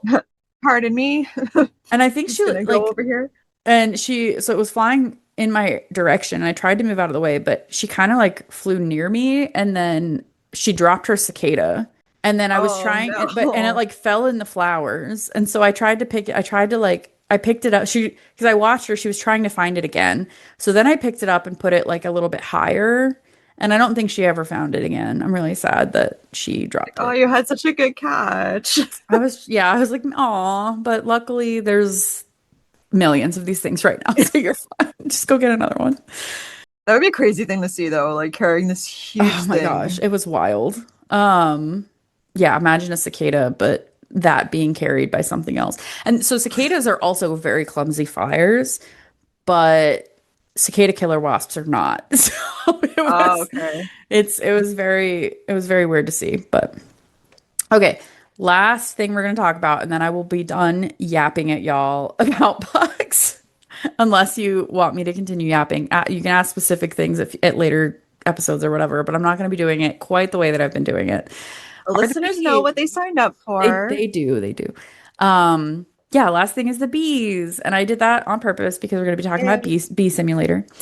Um, so the bees, they're in the group Anthophylla, which just means flower loving. And Oh, there are seven, yeah, because basically, so bees are basically vegetarian wasps. So the majority of wasps and other hymenopterans or whatever are either carnivorous and eat other bugs, eat other whatever, or they are parasitic. But bees are like, nah, dude, I'm gonna become a vegetarian, and they yeah. rely on flowers, and they have over the last 100 million years, because about 100 million years ago that bees first show up in the fossil record, what we know of the fossil record, bees show up and they basically co-evolved with the extreme evolutionary radiation of flowers. And it was an evolutionary arms race that continues to this day, but it's a co-evolved like beneficial one because the flowers were like, wait, you're going to carry my pollen, and bees are just trying to either collect the pollen to provision to their young, or they're eating the pollen because she needs to produce eggs and she needs the protein from the pollen to do so. But they're frequently in interacting with the pollen. And because the bees will then go to another flower, very effective as a pollinator. So the coevolutionary relationship between bees and flowers is like just gone gangbusters. There would not be nearly as many flower species if there weren't for bees. And not just bees. I got to caveat it. It's not hashtag not just bees, but bees are the most effective pollinators because of their hair. They have branched hairs. So instead of their hair just being like an individual strand, it actually, each one is like an individual little feather. Their pollen collecting hairs are, and it allows the pollen to stick to that area. Oh, Yeah. sorry if I'm being so cute. No, you're fine. They are very cute.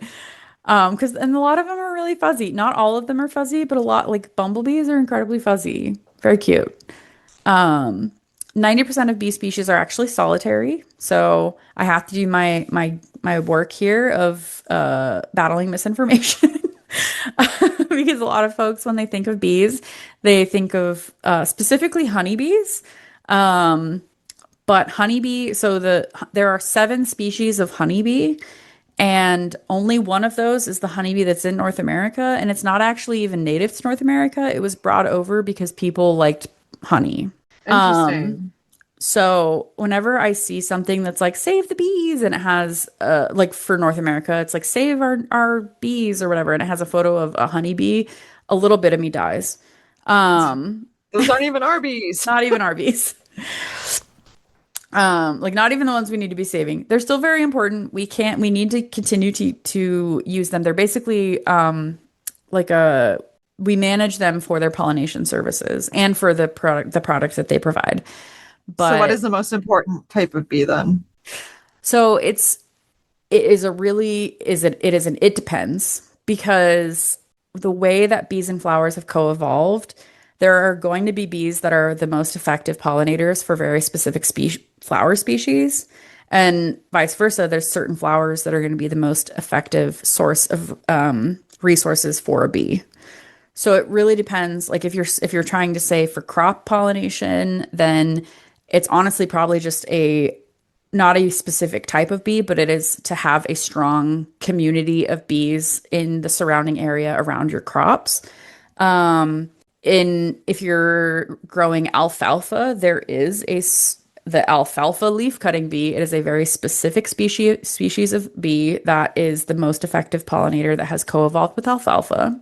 Um, if you do blueberries and cranberries in the Northeast, I'm in the Northeast, so I know a lot about this.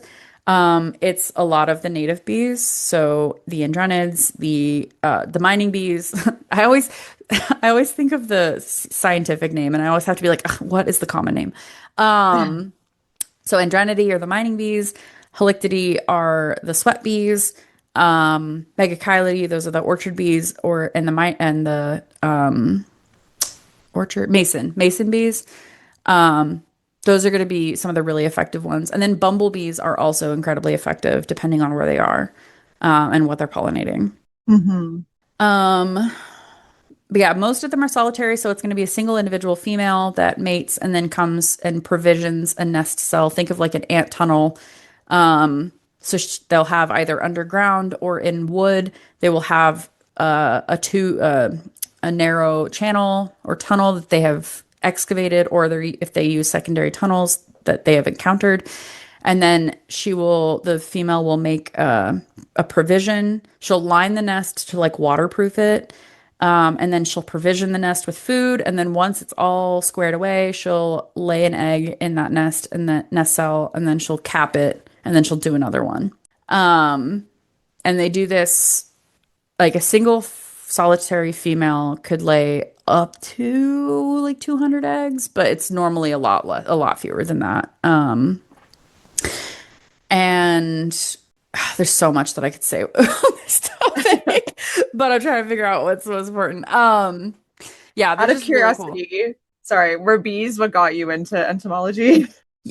So yes and no. So I grew up like playing with all kinds of bugs. Like I grew up playing with praying mantises and with just any bugs that I could get my hands on. But as I was finishing my degree in fisheries and wildlife at Oregon State University, I had done projects on, I wanted to save the wolves. I wanted to work with wolves, but that is a very contentious thing in Oregon. Farmers and ranchers do not necessarily like it when you want to save the thing that is going to eat their cattle. Shocking. Fair Um, enough. and I am a marshmallow. And so I was like, I can't do that. And so I had done a project looking at violet green swallows and tree swallows. So birds. I had done a project looking at frogs. I had done a project looking at using trail cameras to track the movement of deer and elk. And then one of the people that I had worked with was like, "Hey, I want to do this bee project. Would you be interested in leading it?" And I was like, I don't know anything about bees." And so that was my introduction. It was my gateway insect. Um, at that time, there was a professor at the university that was teaching a like bees of the area basically class. And so I took that and I learned a lot from him. It was Dr. Bill Steven. I believe he has passed away since then. Which is very sad because he was a hilarious individual. Um, and then I led this project for 2 years, and I basically identified multiple thousands of bees in that project. And then when I went for my graduate degree, I just stuck with bees because that was what was available. I applied to a bunch of different projects, but the one that I got was another bee project. So I basically did the same thing again, and then finally went into true entomology. Because my degree at Oregon State was fisheries and wildlife, and then my degree at my master's institution was just biology.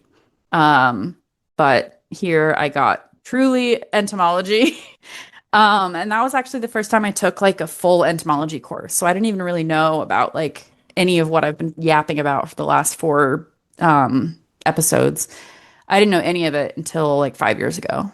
Wow. Because I had never really taken a bug class, like except for that one class that was explicitly here's how you identify bees in this region. I didn't really know anything. The gateway bug. gateway bug. But then when I was studying bees, my mom was very like, well, that makes sense. You were playing with bugs all the time as a kid. And I think like in hindsight, if I had known that it was a career that I could have, like if Penn State or not Penn State, if Oregon State would have had an entomology program, I might have jumped to that. But at the time that I was there, the entomology program had been kind of subsumed into the horticulture program. Oh, Again, okay. because of the how delicately linked a lot of bugs are with plants. Um, so yeah, I just didn't really have a lot of exposure to the concept of being an entomologist. But now Oregon State has a huge bee project. Like they have what's called the Oregon Bee Atlas, where they're trying to find all of the bee species in Oregon, and like beyond as well. So I could return, but I don't. I think I'll probably end up somewhere else.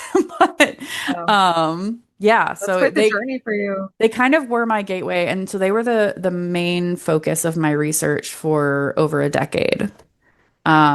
And then after that, I just kind of was like, I've been using these traps to catch a lot of bees, but there's a lot more that's than just bees that are caught in these traps. And so I took the fly school. I went to fly school. I went to the coleoptera course. And I just gained a love for other things as well. So Wow, that's a crazy journey. I love that. so most entomologists come at it sideways. Like there are very few entomologists that come into college at all being like, I'm gonna be an entomologist. They usually they're like, I'm gonna do environmental science. And then while they're doing environmental science, they take a class in entomology and then they're like, wait a minute, Wait a second, this I is an could do this. option? Yeah. And so yeah, it's just something and also unfortunately, very underfunded. Yes. Yeah. One of the reasons why there is all of this unsung diversity, unknown diversity, et cetera, is because we just don't have the funding or the time or the manpower with what we currently have to be able to answer those questions. But we should because Yes, we should. It's there's a kind of lot. important. So Yeah, yeah, that was my introduction. Bees were my introduction. And within bees, my favorite bee is a green sweat bee. So a lot of the sweat bees, they're so called because they're often attracted to our sweat. Like if you are sweaty, these bees will land on you, and they're not like the bright yellow black crazy coloration. They're often a lot smaller than even a honeybee, but they'll land on you and they'll just lick up your sweat. like y'all mind if I just take She's some? like, can I have this? Can I have Can I just have a little this? bit? And so that's why they're called that. And my favorite bee is in this. So it's Agachloropsis metallica. Let me go find a photo of it. And I actually have a photo, or sorry, a tattoo of this bee because she is Oh, just so she she's a green bee, but she also in some lights and in some areas she's more like blue and purple, like a blurpley color. okay. So she's just so sweet. And she bucks convention. Like you would think like, oh, green, or you think bee and you think black and yellow, right? Or like just a bumblebee, like a big fuzzy thing. And she's not fuzzy. She, Oglops and Metallica only have, hairs mostly. I mean, they have tiny hairs everywhere, but the majority of her hair, is going to be her pollen collecting hair that she has on her legs. I'm putting a link to a photo into the thing. There we go. And I don't know. It's just one of those green sweat bees are one of the things where if you tell someone about bees, then you can show them a picture of this, and they're like, I would not have said that was a bee. Yeah, I And just looked it up. yeah, And sorry, we have some Ottawa's cousins of Toronto's unofficial bee. And there's apparently some book with the forward written by Margaret Atwood, whose yeah. father was an entomologist. Interesting. I didn't know that. Cool. That's crazy. Yeah. Well, I also know, there was recently one of the like premier like she's Dr. Sheila Kala recently passed away, and she was a Canadian entomologist, and bees were like one of her taxa of interest. I think she specifically did bumblebees. Um, so you probably like if you're looking at bees stuff for Canada, you'll probably come upon her as well. She was amazing, and she was another like person who was just like, look, this is a bee, like this green thing. Um, Oh, that's a really cool. Sorry, I just saw the photo you posted. Wow. yeah, so that's them. And then I mean Subvert another expectations. subvert those things. And so another, just looking at this and thinking about green bees, there are other bees that are green, so and just brightly beautiful colors. So the orchid bees are actually in the family Apidae. So the family Apidae is where most of what you think of. So that's where the honeybees are, it's where the bumblebees are, and it's where the my brain or orchid bees. See, my brain, I was like, it's the euglossine bees. Like, what is the common name of that? So the orchid bees are so named because they uh, pollinate orchids. Um, and the orchids actually like mimic the female bee and have a certain like profile that smells like a female bee. So then the bee will come in and they'll be like, "Oh, I'm gonna," like the male bees actually will come in and they think that they're gonna mate with a female because that's what they think it is. But it's a flower, and Haha. they fall into like where the nectary is. And it's like I mean, think of I mean, if you can't imagine an orchid, like they usually have a chamber, like it's not just a flower, like it's got like a little nectary like bulb. And so the male will fall into that chamber where he'll get a tasty snack. There's a bunch of nectar in there. So he's like, where the heck am I? Oh, this is nice. And then he'll drink. And then the one path in which he can leave will lead him right past a bunch of really sticky pollen. Oh my And the gosh. pollen will get stuck to him, and then he'll squeeze through and he'll leave, and then he'll go get tricked by another orchid. And while he's there, he will slough off some of the pollen from the previous plant. Wow. And that is that's like how a lot of orchids are pollinated, and that's why these orchid bees are called are exist. And they all are usually also very brightly colored. They're in the tropics.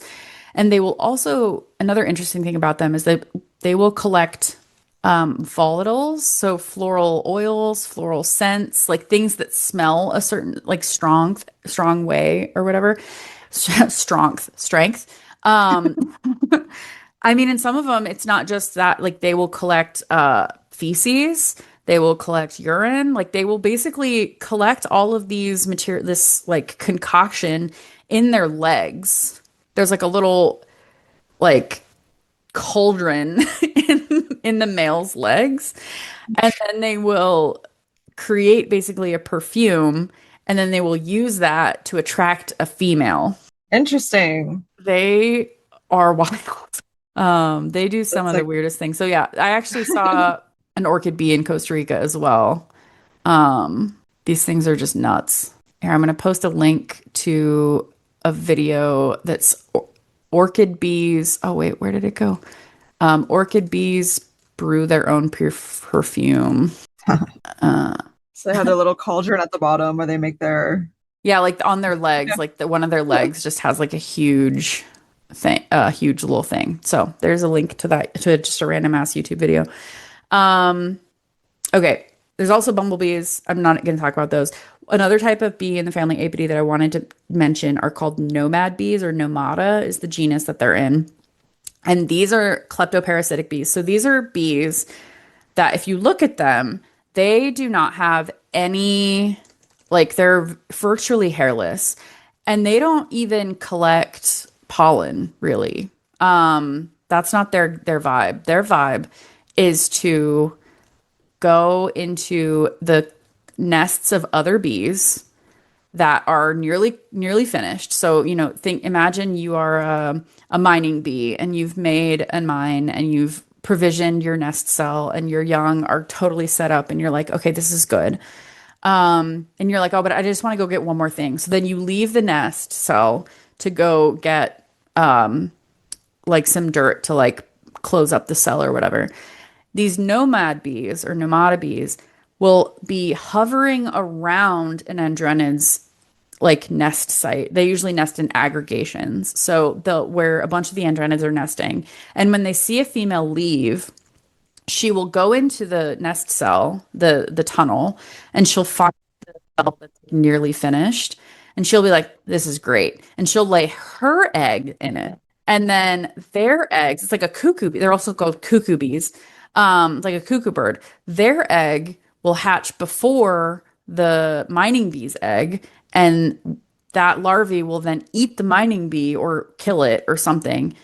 Different depending on the species, it's different. And then she'll eat the provision, and then they'll hatch. It won't be a mining bee that hatches. It'll be a cuckoo bee. Wow. They're nuts. I just had to mention them because Wow. they're another like there's always exceptions. It's Of just another course. version. And then yeah, the last thing is honeybees. I really don't know what to say about honeybees that people don't already know. They do some crazy things, dance, and communicate to each other where food is. Um, They lot do of their little dancey dance. do a little dancey dance. They are really effective pollinators for a lot of crops, especially the ones that we grow. That we have been using them, but then have to cart them around North America to be able to use them for pollinators. Um, I will say one thing. So a lot of people will say, "Oh, 40% of the bee colonies died or something." Like people will talk about huge colony losses, Yeah. like it's a bad thing. And yeah, it's not great, but basically a honeybee colony will overwinter as a cluster. So it'll be near the winter. The queen will lay eggs that will be the winter bees that are a little hardier. They'll last longer. They don't go forage or anything. They basically start like clumping around a comb of honey, and they just kind of vibrate and they keep themselves warm. And the queen will be in the middle of that. And all winter, they will just be vibrating and just like clumped together. They will actually rotate who's on the outside and who's on the inside. And over that time, the some of them will die, but usually the colony itself will not. But if the females were unable to make enough honey resources, or if the beekeeper takes too many, like you are supposed to leave them a certain amount of honey. But if you don't leave enough, or if they have any of the viruses or mites, or like, there's a lot of different stressors that can happen. The colony itself will not survive through winter. However, people that raise honeybees can actually like like duplicate their own nests. So Oh, if you had two colonies and one of them dies, you can take the existing colony, and after they start building themselves back up again, you can actually separate some of the colony from, or like remove the queen for a little bit, and then they will start being freaked out and they're like, oh my gosh, where's mom? Because they don't smell mom anymore. And they'll create a queen cell, and then which is a larger cell than normal. And then if you reintroduce the queen, she'll lay an egg in there, but and then because the cell is large enough, when the nurse bees start feeding the larvae that is placed into that cell, they will continue to feed them what is called royal jelly. It's not just a mixture of honey and pollen. It also includes a chemical called royal actin that basically continues the development to being a queen instead of just a worker. And once you see that your colony has a couple capped queen cells, this is a queen cell that has been capped and a larvae is developing, or a pupa is developing inside of it and is going to become an adult. You can then take your queen and a bunch of the workers and just make a whole other colony. And then that wow. queen will emerge from the queen cell. And actually, if a bunch of them emerge at the same time, they will actually fight to the death. Okay, I was Um, gonna say what happens if there's more than one. yeah, they will fight to the death. And honestly, oh, okay, let me finish what I'm saying. Yeah, and then you will have two colonies. You will have a colony that has a new queen and a colony that has the old queen. But then you'll just have two colonies, period, and you can just keep going from there. Um, and so it's not uncommon for colonies to not make it. So it's whenever people are like, "Oh, 40% of colony loss," I'm like, "The expected. That's expected. Like It's how it is. it's just how it is. It's just it to be that way." Also, queens, honeybee colonies will swarm. So that is when either their home is threatened or they're grumpy, like they might be overcrowded or whatever, and they will decide to up and leave. So they will Peace out. they'll peace out and they'll either lay like it can also happen if they lay queen cells and then the queen will actually it's called absconding. She'll abscond with a bunch of the workers, like on her own, and people will find these swarms. We actually hilariously passed by one in New York City once. And Oh my so, God. and so many people, like I could tell it was a swarming bee colony.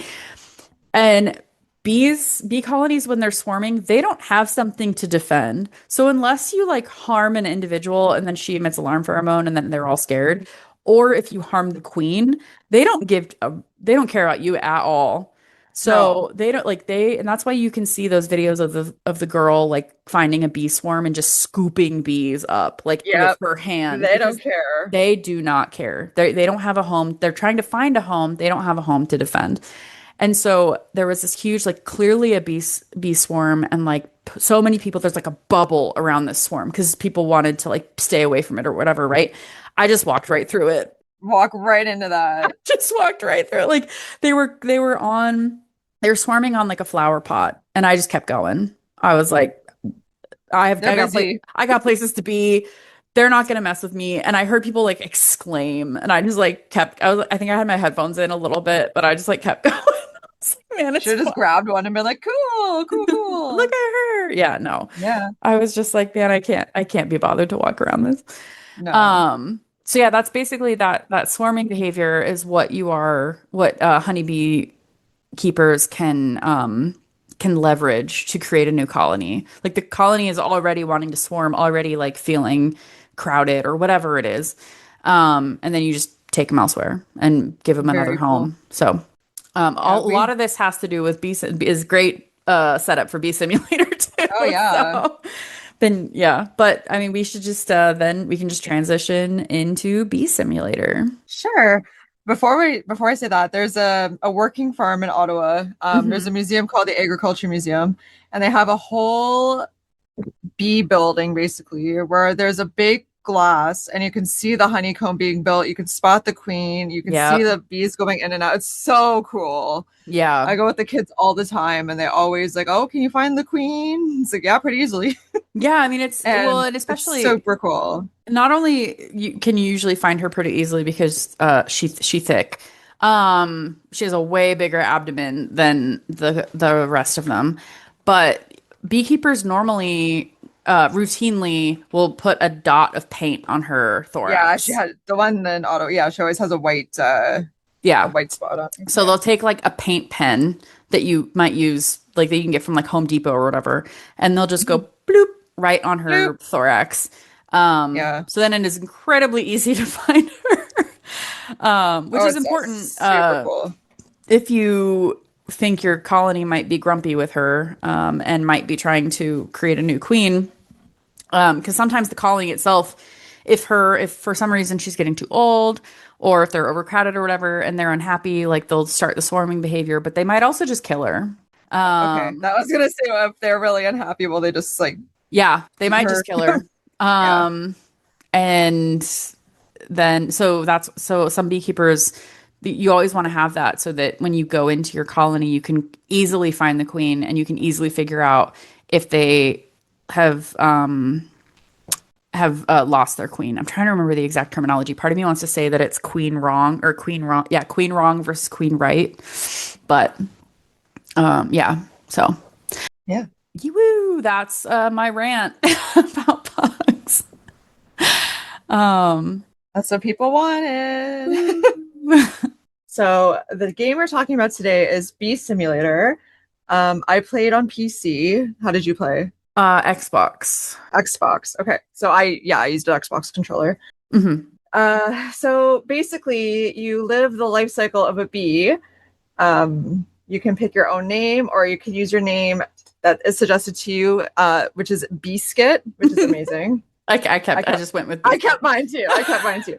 So you basically do the tasks of a bee. So the options throughout your day are collect. So you fly through hoops to collect pollen from flowers, and there are different rarities of flowers that have different categories of pollen. Hmm. There's race, which is fly through hoops basically and try to, beat an enemy. Fight, which I have questions about. Okay. Um, so basically, you would defend yourself by stinging, which I don't think you're doing, to be quite Yeah, honest, in not real life. not really.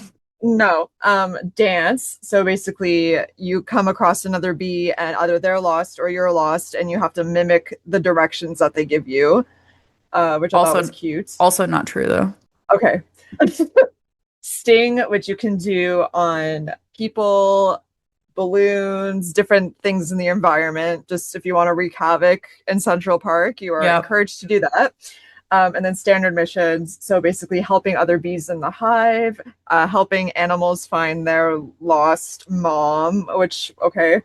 And basically, uh, you learn from the start, oh, humans are evil, humans are evil. They're trying to destroy our hive. So the tree that your hive is in gets cut down. So then you go to look for another hive, even though you're a Hmm. honeybee. That's not your job, but you still Hmm. find a home. And then as you get towards the end, I don't know, I think this happens for everybody, but you basically pass out, and then a human feeds you a sugar cube and teaches you like how to care for bees if you see them in distress, that kind of thing. Hmm. Um, and yeah, so basically the story for me took about 4 to 5 hours. Yep. Is that kind of the same for you? Yep. Or a little less? Yeah, I didn't do everything. So I still have, I got to credits, Yep. but I still have a lot of things left to do. Things I didn't even think about, like change the radio with your stinger. Yeah. Nope. Not gonna Um, do that. no, but meanwhile, while you're going around as a bee, you can turn into bee vision, which is basically, I want to say, not infrared, but I don't know if bees actually do this, but like this sees things inverted almost in color. Um, is that kind of So it's not something they can turn off or turn on.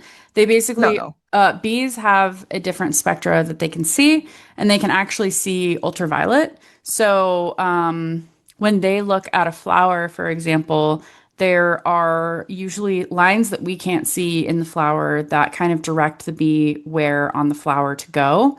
Um, and depending on the bees, like they might prefer certain flower colors, um, whatever. It will almost always not be a red flower, but there is some truth to some resources being better than others, basically.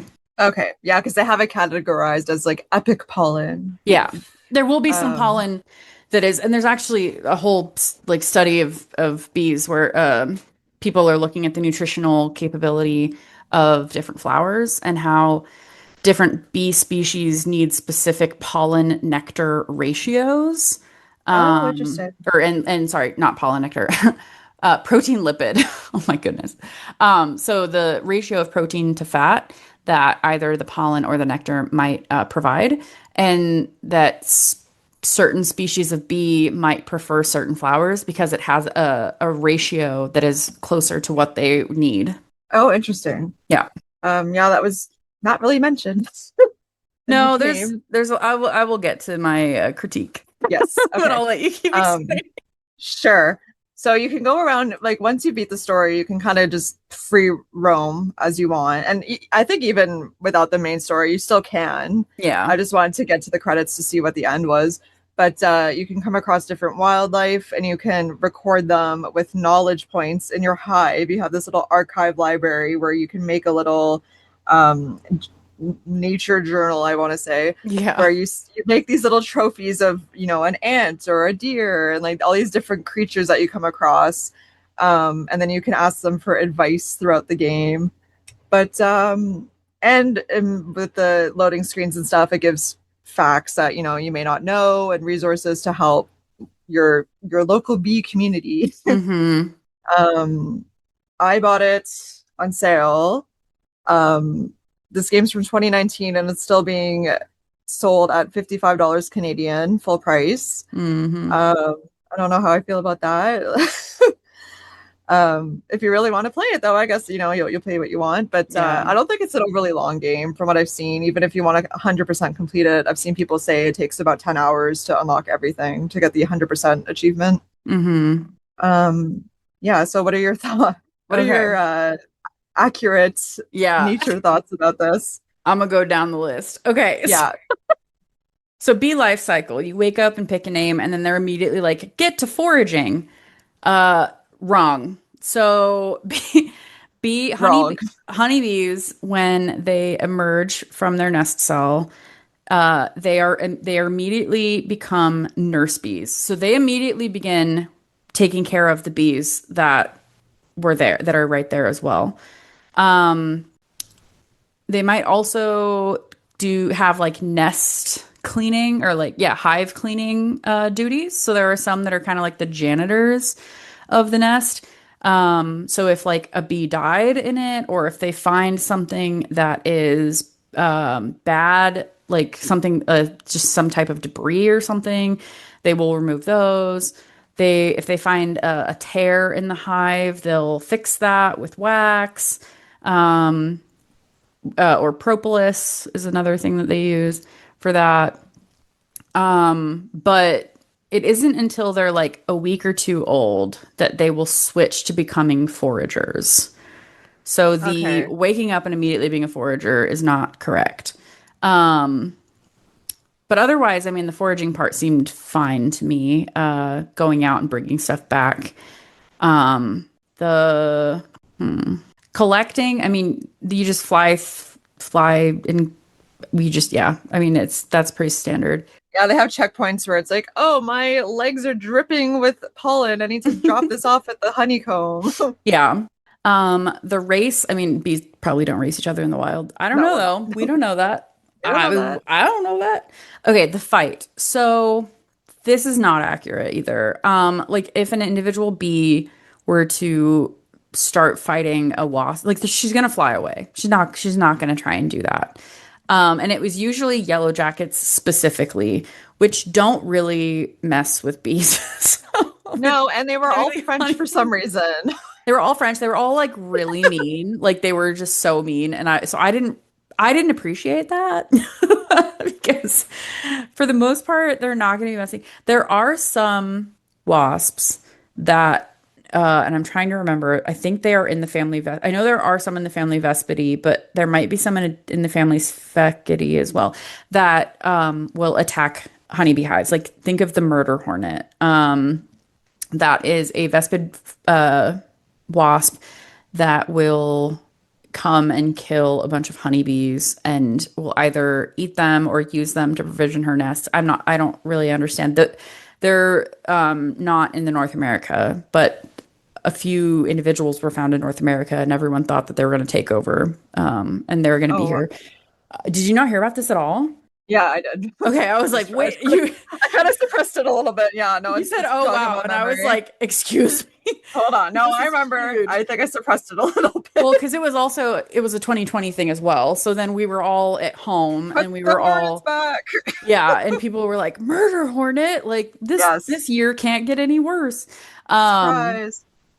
but and when bees do fight against something like that, what they do is they actually, and I guess you kind of do this at one point, like the wasps come to your hive and you kind of dogpile onto them. So that's what they do. Honeybees will jump on top of the whatever the wasp, wherever, whatever wasp or whatever it is, and they kind of dogpile onto it. So then you don't see the wasp anymore. You just see a writhing mass of bees. And they then vibrate their thoracic muscles and their wing muscles, and that generates heat. And they basically cook the wasp. And that is how they fight. Wow. Yeah. So So yeah, you're not meeting them alone. that Like could have been you're not really doing cool. a one to one. That could have been really cool. Yeah. Um, Yeah. No, because this is kind of a silly question probably, but do bees know that if they sting that they're done? I don't necessarily know if I I don't don't know why think, I'm asking you. Like, no, no, it's fine. can you I communicate with don't these bees? know if they know, like we don't really have a way to understand that. But the other thing is that so yeah, honeybee females when they so male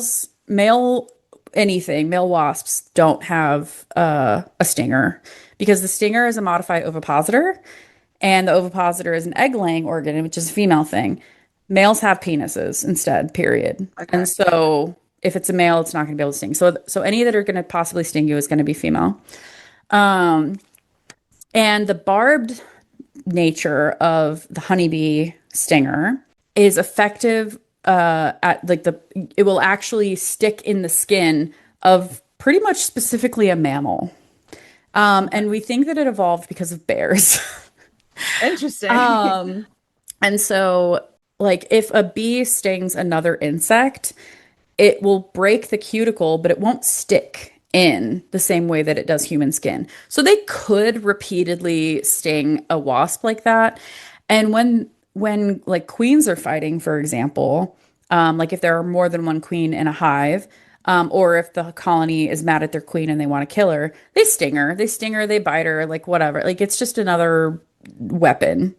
Um, but it's not something that it's not their first line of attack. It's not like the way that it is in the game. No, you're Um, like, hit them with your stinger right now. yeah. I Yeah. mean it's a rhythm game. It's interesting, but yeah, it's not quite Mhm. the same. No. Um, the dance, okay, so the waggle dance that bees do is on the comb. So the dance that you do in the game is in midair with Yeah. another individual bee. And basically, when a bee does a waggle dance, she comes back to her hive. She has found a resource, and they do this not only for food, but also if they're swarming. So they will actually go searching for a new home. This is something that bees will actually do when they're swarming. And they will do another similar dance to communicate to the other bees about the quality of their home. So the waggle dance has three components. It conveys direction, it conveys distance, and it conveys quality. So they basically move in a figure 8 motion. And the amount of time that she spends doing the act, she's like moving her butt back and forth and she's waggling in a straight line, that is conveying distance. The actual how she is oriented, like think of a clock. If she's oriented at 3 o'clock on the frame or 6 o'clock on the frame or whatever, that is how she's telling the orientation, like what actual direction to go to. Okay. And I think that I don't 100% know, but it has to do with the sun. Like she's basically saying this direction from the sun, like this much of an angle from the sun. Go that direction for this amount of time, for this long, and then how quickly she returns to the front of the dance conveys quality. Wow, that's incredible. It's nuts. It's absolutely nuts. And so if you see two bees side by side and one she waggles her straight line portion is fairly short. So you're like, okay, cool, pretty close by, right? Um, and she's I guess the actual direction doesn't really matter. But then her return journey is kind of slow. So she's basically saying it's an okay resource, but it's pretty close by. But then you see like Martha down the comb, and she is just a speed demon. And even though her straight portion is pretty long, so it's probably fairly far away, she is excited about that thing. Like, oh my goodness. And then they will actually do the waggle dance before they deposit. They regurgitate from their the nectar from their honey stomach. And so other females will come up to her. She'll be like, Martha, like, what are you talking about? And she'll regurgitate some as like a taste. She's like, here's a Try sample, this. try it. And then, if whatever bee is the most convincing, is the resource that they go, is like what resources they're going to go with. And then when that female gets back, she will convey the information again. And they just do that over, like they're constantly doing that. Honeybee hives have like tens of thousands of individuals. So on any amount of comb, like any comb that is the honeycomb part of the structure that they've created, this is happening like dozens of times because they will all go out en masse and find resources and come back and communicate how good the resource is or whatever. Girl, you'll never believe what I just found. Girl, or like it's okay. I mean, if we have nothing else to choose from, like we could do this. Right.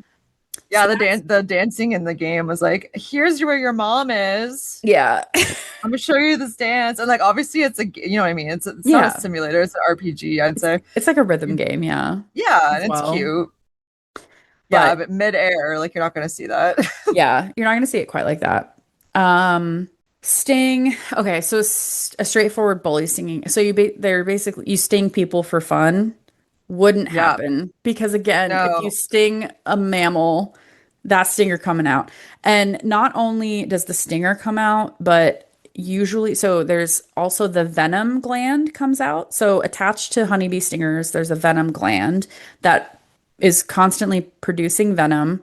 And then attached to that is also a muscle that when the stinger is activated and the venom is activated, the muscle will pump venom and will basically continue to pump venom.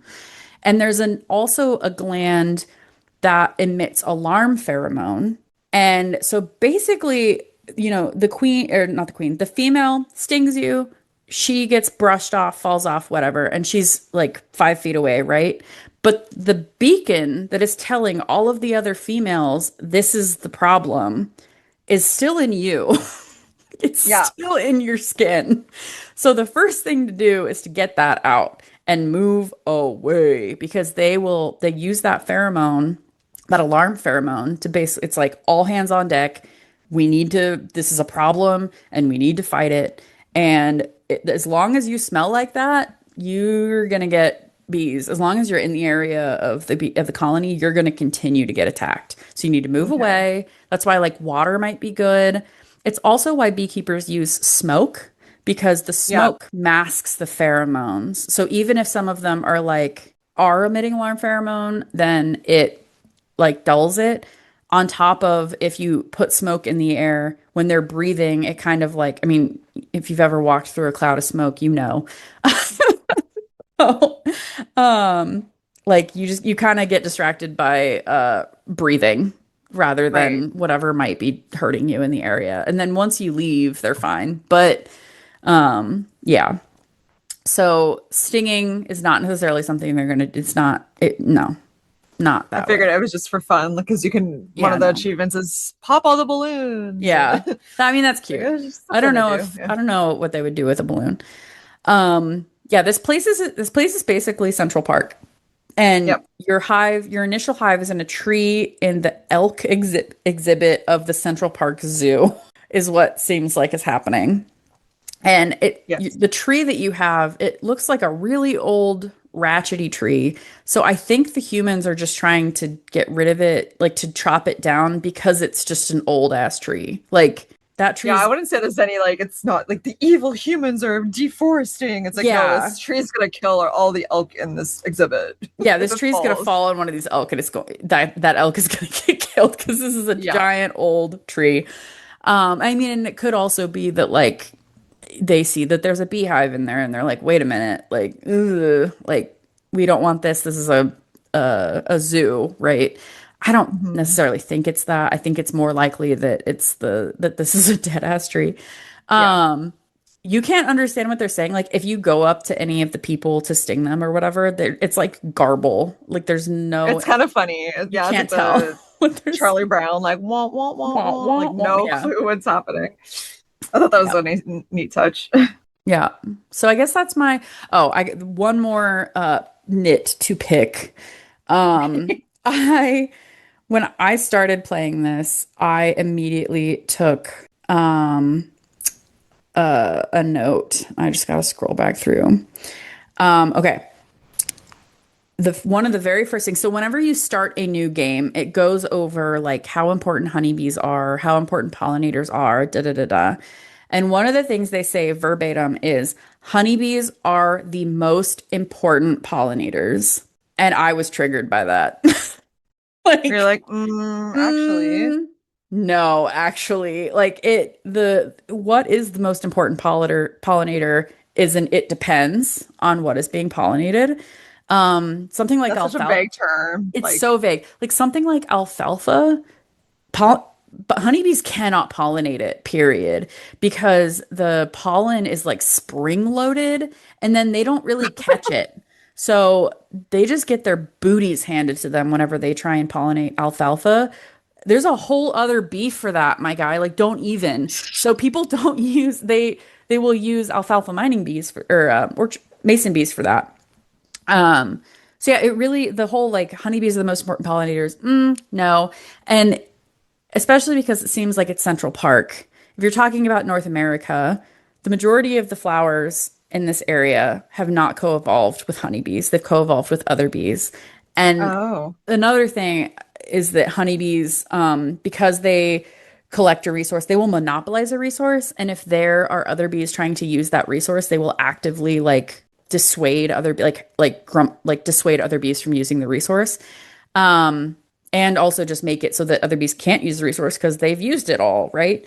And so okay. honeybees might actually, there's still, the jury's still out, but a lot of entomologists, myself included, think that honeybees will have a negative impact on native North American bees because of the way that they go and eat everything. They So just then hoard all the they resources. just they just hoard them all. So the statement honeybees are the most important pollinators, I gotta refute it. Yeah. No. Like I give like I know they're trying to, raise awareness, and I feel like this game would be more meant for children, like as a science like project maybe, like, Yeah. oh, let's learn about bees and stuff. But yeah, like pretty Yeah. easy to get these facts correct, I think. I do also think there are ways that they could have still used the same, like they could have had the dance thing, but still have it be true. Like still like just do the waggle dance, my guy. Like Do the wiggle dance. just do it. Yeah. Or One like thing for me that, fight, only have the fight happen when it's wasps trying to get into your hive and you go and jump on the wasp with your sisters and cook it. Like yeah, I wish, yeah, because they show a cutscene of you vibrating through the winter, yeah. like you're all cuddling together. That's one of the cutscenes for like, and then we were quiet through the winter, and then it warmed up and all that stuff, which was nice. But yeah, then you have like this French angry wasp out of nowhere, like, attacking you, Why France? and I'm like, what's happening? And France is catching strays here. it's all the same person. It It's is. so funny. Like I wish I could just play a clip, but you're like, meh. It's like the one voice, Terrifying. like she'll talk normally, but then for another bee, she might just like have a little bit of a high voice, and then she'll Yeah, the talk, babies have the high voice. and then when it's the wasp, it's just angry and it's Angry like and en français. I'm like, yeah, wow, okay. No, and then okay, so the scene where you have to find the new hive and your hive is collapsing and you're gonna yeah. go get all the baby larvae. So is that kind of all Um, hands on deck for that kind of thing, or are there designated bees to do that? I I don't think they take the babies. Okay, yeah, I was like, are you sure they're taking all these like little baby So larvae? ants definitely do that. Like an ant will definitely like they because their larvae are just in a tunnel and they can just grab them. Honeybee larvae are in like a hole that they would then have to like pull them out of. And I That just was my don't. question too. Was like, are they in like a encasement? Yeah, so Any all of the honeybee larvae, they basically like think of honeycomb. They're just in yeah. that. I mean, they just put them, they just so there's usually in a honeybee hive, like the kinds that we have, there's usually what is known as a frame that is the honey, like they'll have a couple that are honey frames that are all will all have honey, but then they will have a few healthy colonies will have a few larval frames as well. So it's an entire frame that is like the same size as a honey frame, but it's full of babies. Okay. Um, and I really don't think they So take, I was gonna say, if a hive were to collapse, are they just trying to like they just bail. that's kind of collateral damage? Because I mean, it's not worth it. Like if you don't have a No. home in which to put that that larva to then raise it, because you won't even have resources to provide that larva because all the Well, that's resources are it. in the home that you just left. So they wouldn't do that at all. It would Well, that's just like when I be, texted you last night, and I'm like, so what mental illness is it that I'm crying a bee simulator over these larvae? And you're like, oh, oh. I figured like it's like a not a kind of a fetch quest, like, oh, save the babies. yeah, Like and they it was probably don't do that in real life. They probably just save, like majority rules, get out of there if you can. no, I think Self-preservation. so. Something that does happen that I want to do a greenhouse on this, but something that does happen is the males. So we've mostly been talking about females because the majority of them are females. But the colony will create males, like the colony will develop drone cells, which are larger than a regular cell, and the queen will tell that can tell that it's larger. She measures whenever that she's laying an egg, she measures it with her antenna. And depending on the size, she will lay either a fertilized egg, which becomes a female, or an unfertilized egg, which becomes a male. And if a once the males hatch and they basically just like are freeloaders in the hive. Like they will just eat the honey, and then during the day they like heck off to go to an area that's called a congregation zone area where they all the males of all the neighboring hives just kind of chill and like fly Oh around in a my circle God. Every until species of I'm kidding. Don't until cancel me. Don't cancel me. until like freshly emerged queens that are unmated will fly and they'll find these drone congregation areas and they will then mate with an average of 12 males and they will save all of the sperm in a specialized organ they have called the spermatheca. And then she will then use all of that sperm that she has gotten to create all of the workers that she ever like. She only ever has to do that flight once. She never has to leave the hive once she's mated. Wow. But if you're a male and you somehow and the males just die after they mate. But if you're a male and you survive to winter, there is a day where the workers are just like, you're done. And they will root out all of the males in the hive and bite them and sting them and run them out of the hive and chew off their wings. Oh my And gosh. if the males try and get back into the hive, they just kick him out again. Like they're ready at the gate, like you are not getting back in. Stay out of And our sisterhood. there is an amazing book called The Life of a Bee that I found a copy of it was written in like the early 1900s and there's an entire chapter. Well, the whole book is like a flowery way, like the way that the author writes is very flowery, describing things. And he has an entire chapter called The Massacre of the Males that Oh, describes this whole process. And for a greenhouse, I just want to read this. Like read this okay. chapter. Let's do it. So I we need don't have to do it today, but like, because we've been recording for a hot minute, but like, I want to do it and that would yes. be another thing that would have been so fun. Like that could have been the fetch quest. It's like, okay, we need to leave. Let's kill But all on the top of men. that, we don't need these men. Like these men are going to try and follow us and they're just going to use resources. We're trying to rebuild and they're just like eating and not providing anything. We don't Smooching need off the them right now. ladies. Let's just go kill the men. Um and I Can know you like imagine that in Beast Simulator? I literally It literally was just like, let's go kill the men. And I was like, well, that's And then you probably get the a little episode. like you That's get the like a little episode steam title. And then you get a also little like steam achievement pop up. someone's gonna like snap this out of like clip this out of context Oh and be like, god. Cody thinks men should die. No, no, no, no, no. But yeah, I think that would have been Oh my a god. great alternative fetch quest instead of what they did. That should be the finale of Bug Month for that greenhouse is just read Yeah, that book. we should do it. Well, I don't know about I haven't read the whole book, but definitely at least that chapter. I feel like because also just the way he writes, I'm like, why don't we write this way anymore? Like now we're talking about, she uses her antenna to measure the diameter of the da da da da. Like he probably would have said something like the queen assesses the quality of the nest cell, and if it behooves her one way, she'll lay a drone, and if it catches her in another way, and like he is just very flowery, very like we just don't write like that anymore, and part of me No. thinks we should because Yes. I need to read that book front to back. I always just read the one chapter. I was always like, I'm wondering if the next chapter just goes back to normal and like it's never mentioned again. Maybe we should like for that greenhouse, I'll read the preceding chapter and then that chapter and then the following chapter. Oh, I see it here. The Life of the Bee, Nobel Prize in Literature. That one? Or the one by Maurice Maeterlinck? Maurice Maeterlinck Yeah. is what it is. Okay, yeah, okay. Yep. I'm gonna Yeah. see if my library has it because I am very You curious. should, dude. I love that book.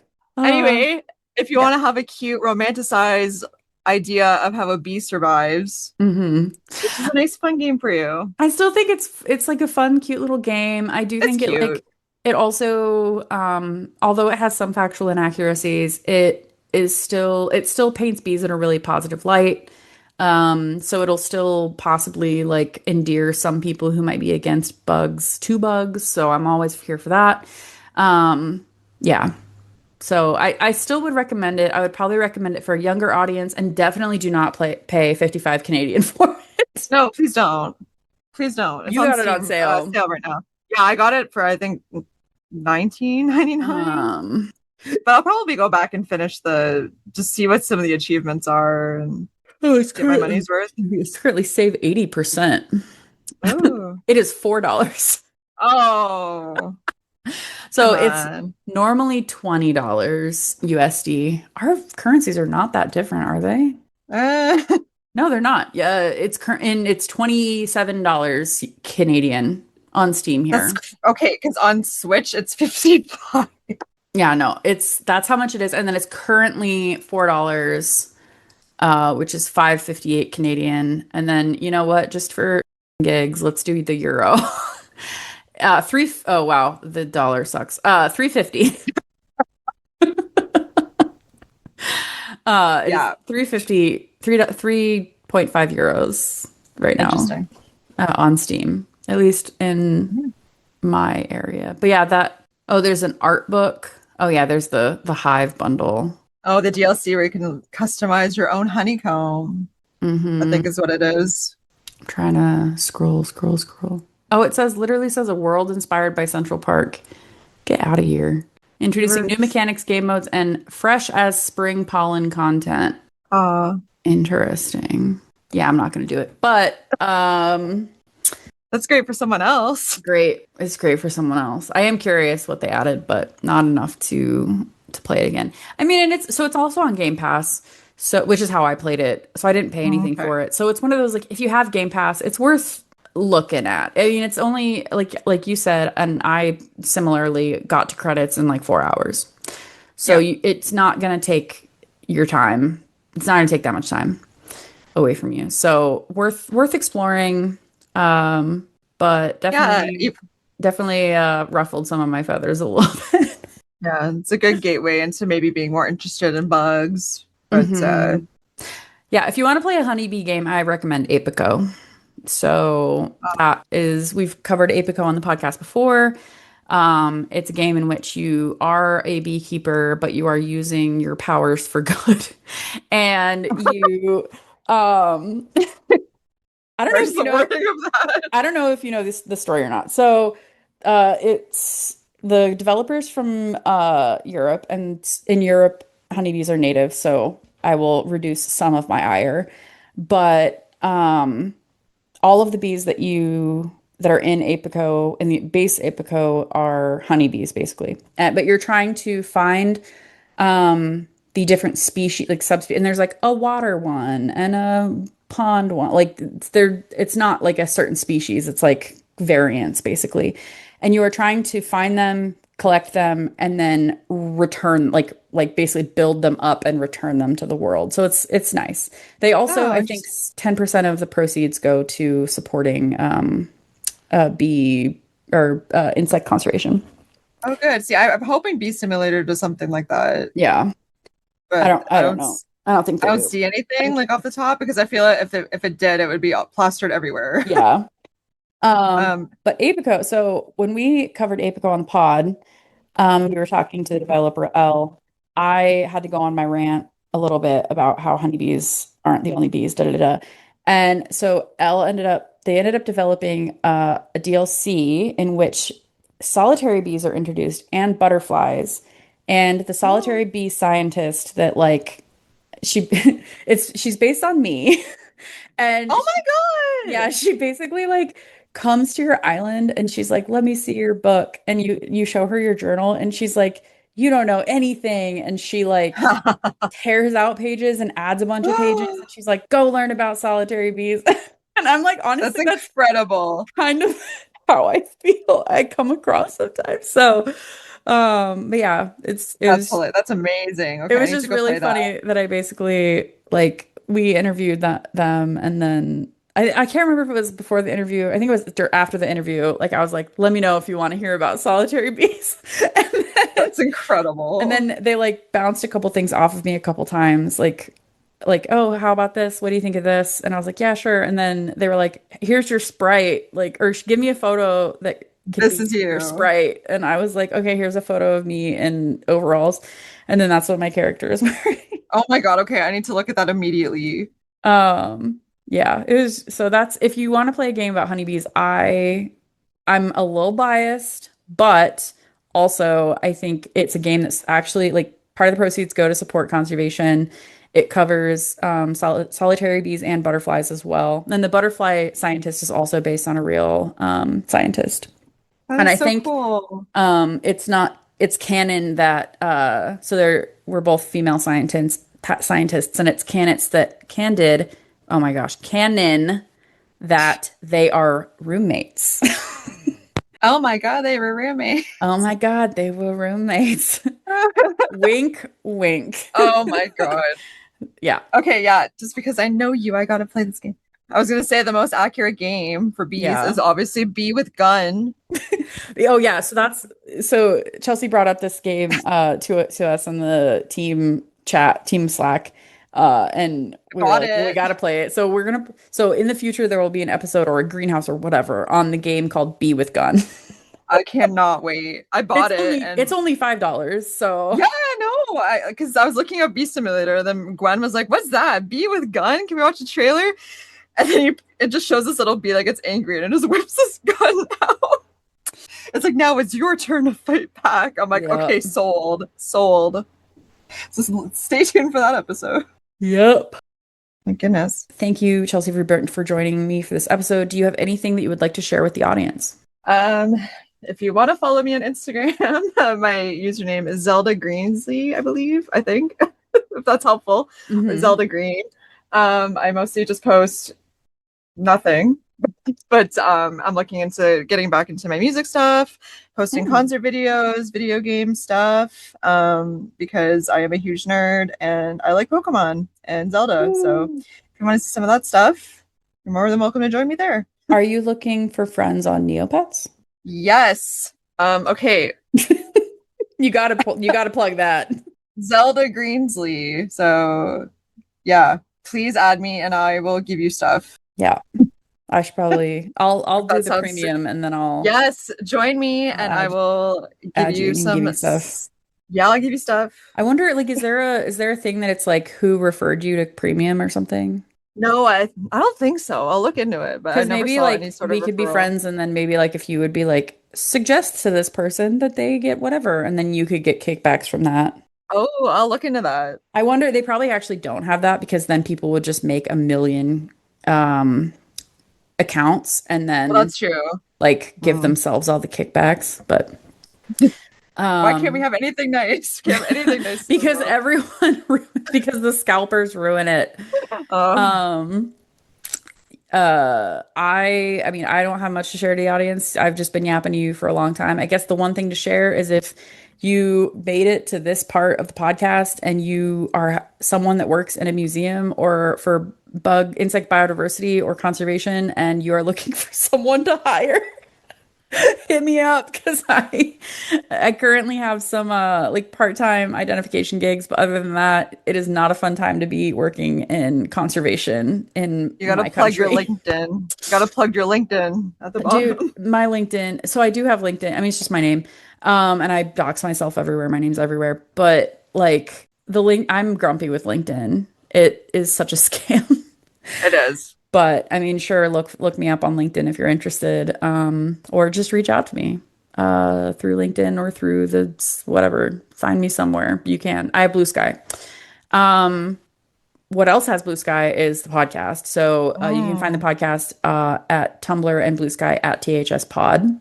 You can also go to our website, harvestseason.club, to get feedbacks, links, the transcripts, all of this stuff that I've mentioned in this episode is going to be in there. Also, while you're there, you can find a link to our Patreon, patreon.com/thspod, where you can support the show for as little as like $3 or $4 a month. And in doing so, you get access to the Slack where we talk about things, cool things. A lot of people have been posting some or responding to the bug month, which is great. I love people's stuff. One of our friends who's on there, Stuart, posted a picture of a book, like a Dragonflies of Ireland book that they have. And I was like, whoa, like that is so cool. Cool. Yeah. Um, so it's just stuff like that. We also will post other things. I'll post a photo of my one dog just got spayed, and there's a really cute, I have some really cute photos of her with the cone of shame on, um, to so that she stops messing with her frickin' incision. I'll post some of those. And I'll also post the bumblebee writing. Yes, that needs to be seen I'm by as not many people as possible. I'm gonna provide as little, like no context. I'm just gonna be like, here it is. Um, so yeah, that is everything. Thank you, Chelsea, for joining me. Thanks for having me. Thank you, listeners, for listening. And until next time, have a Have a good good harvest. harvest. The Harvest Season is created by Al McKinley, with support from our patrons, including our pro farmers, Kevin, Stuart, and Elisa. Our art is done by Micah the Brave, and our music is done by Nick Burgess. Feel free to visit our website, harvestseason.club, for show notes and links to things we discussed in this episode.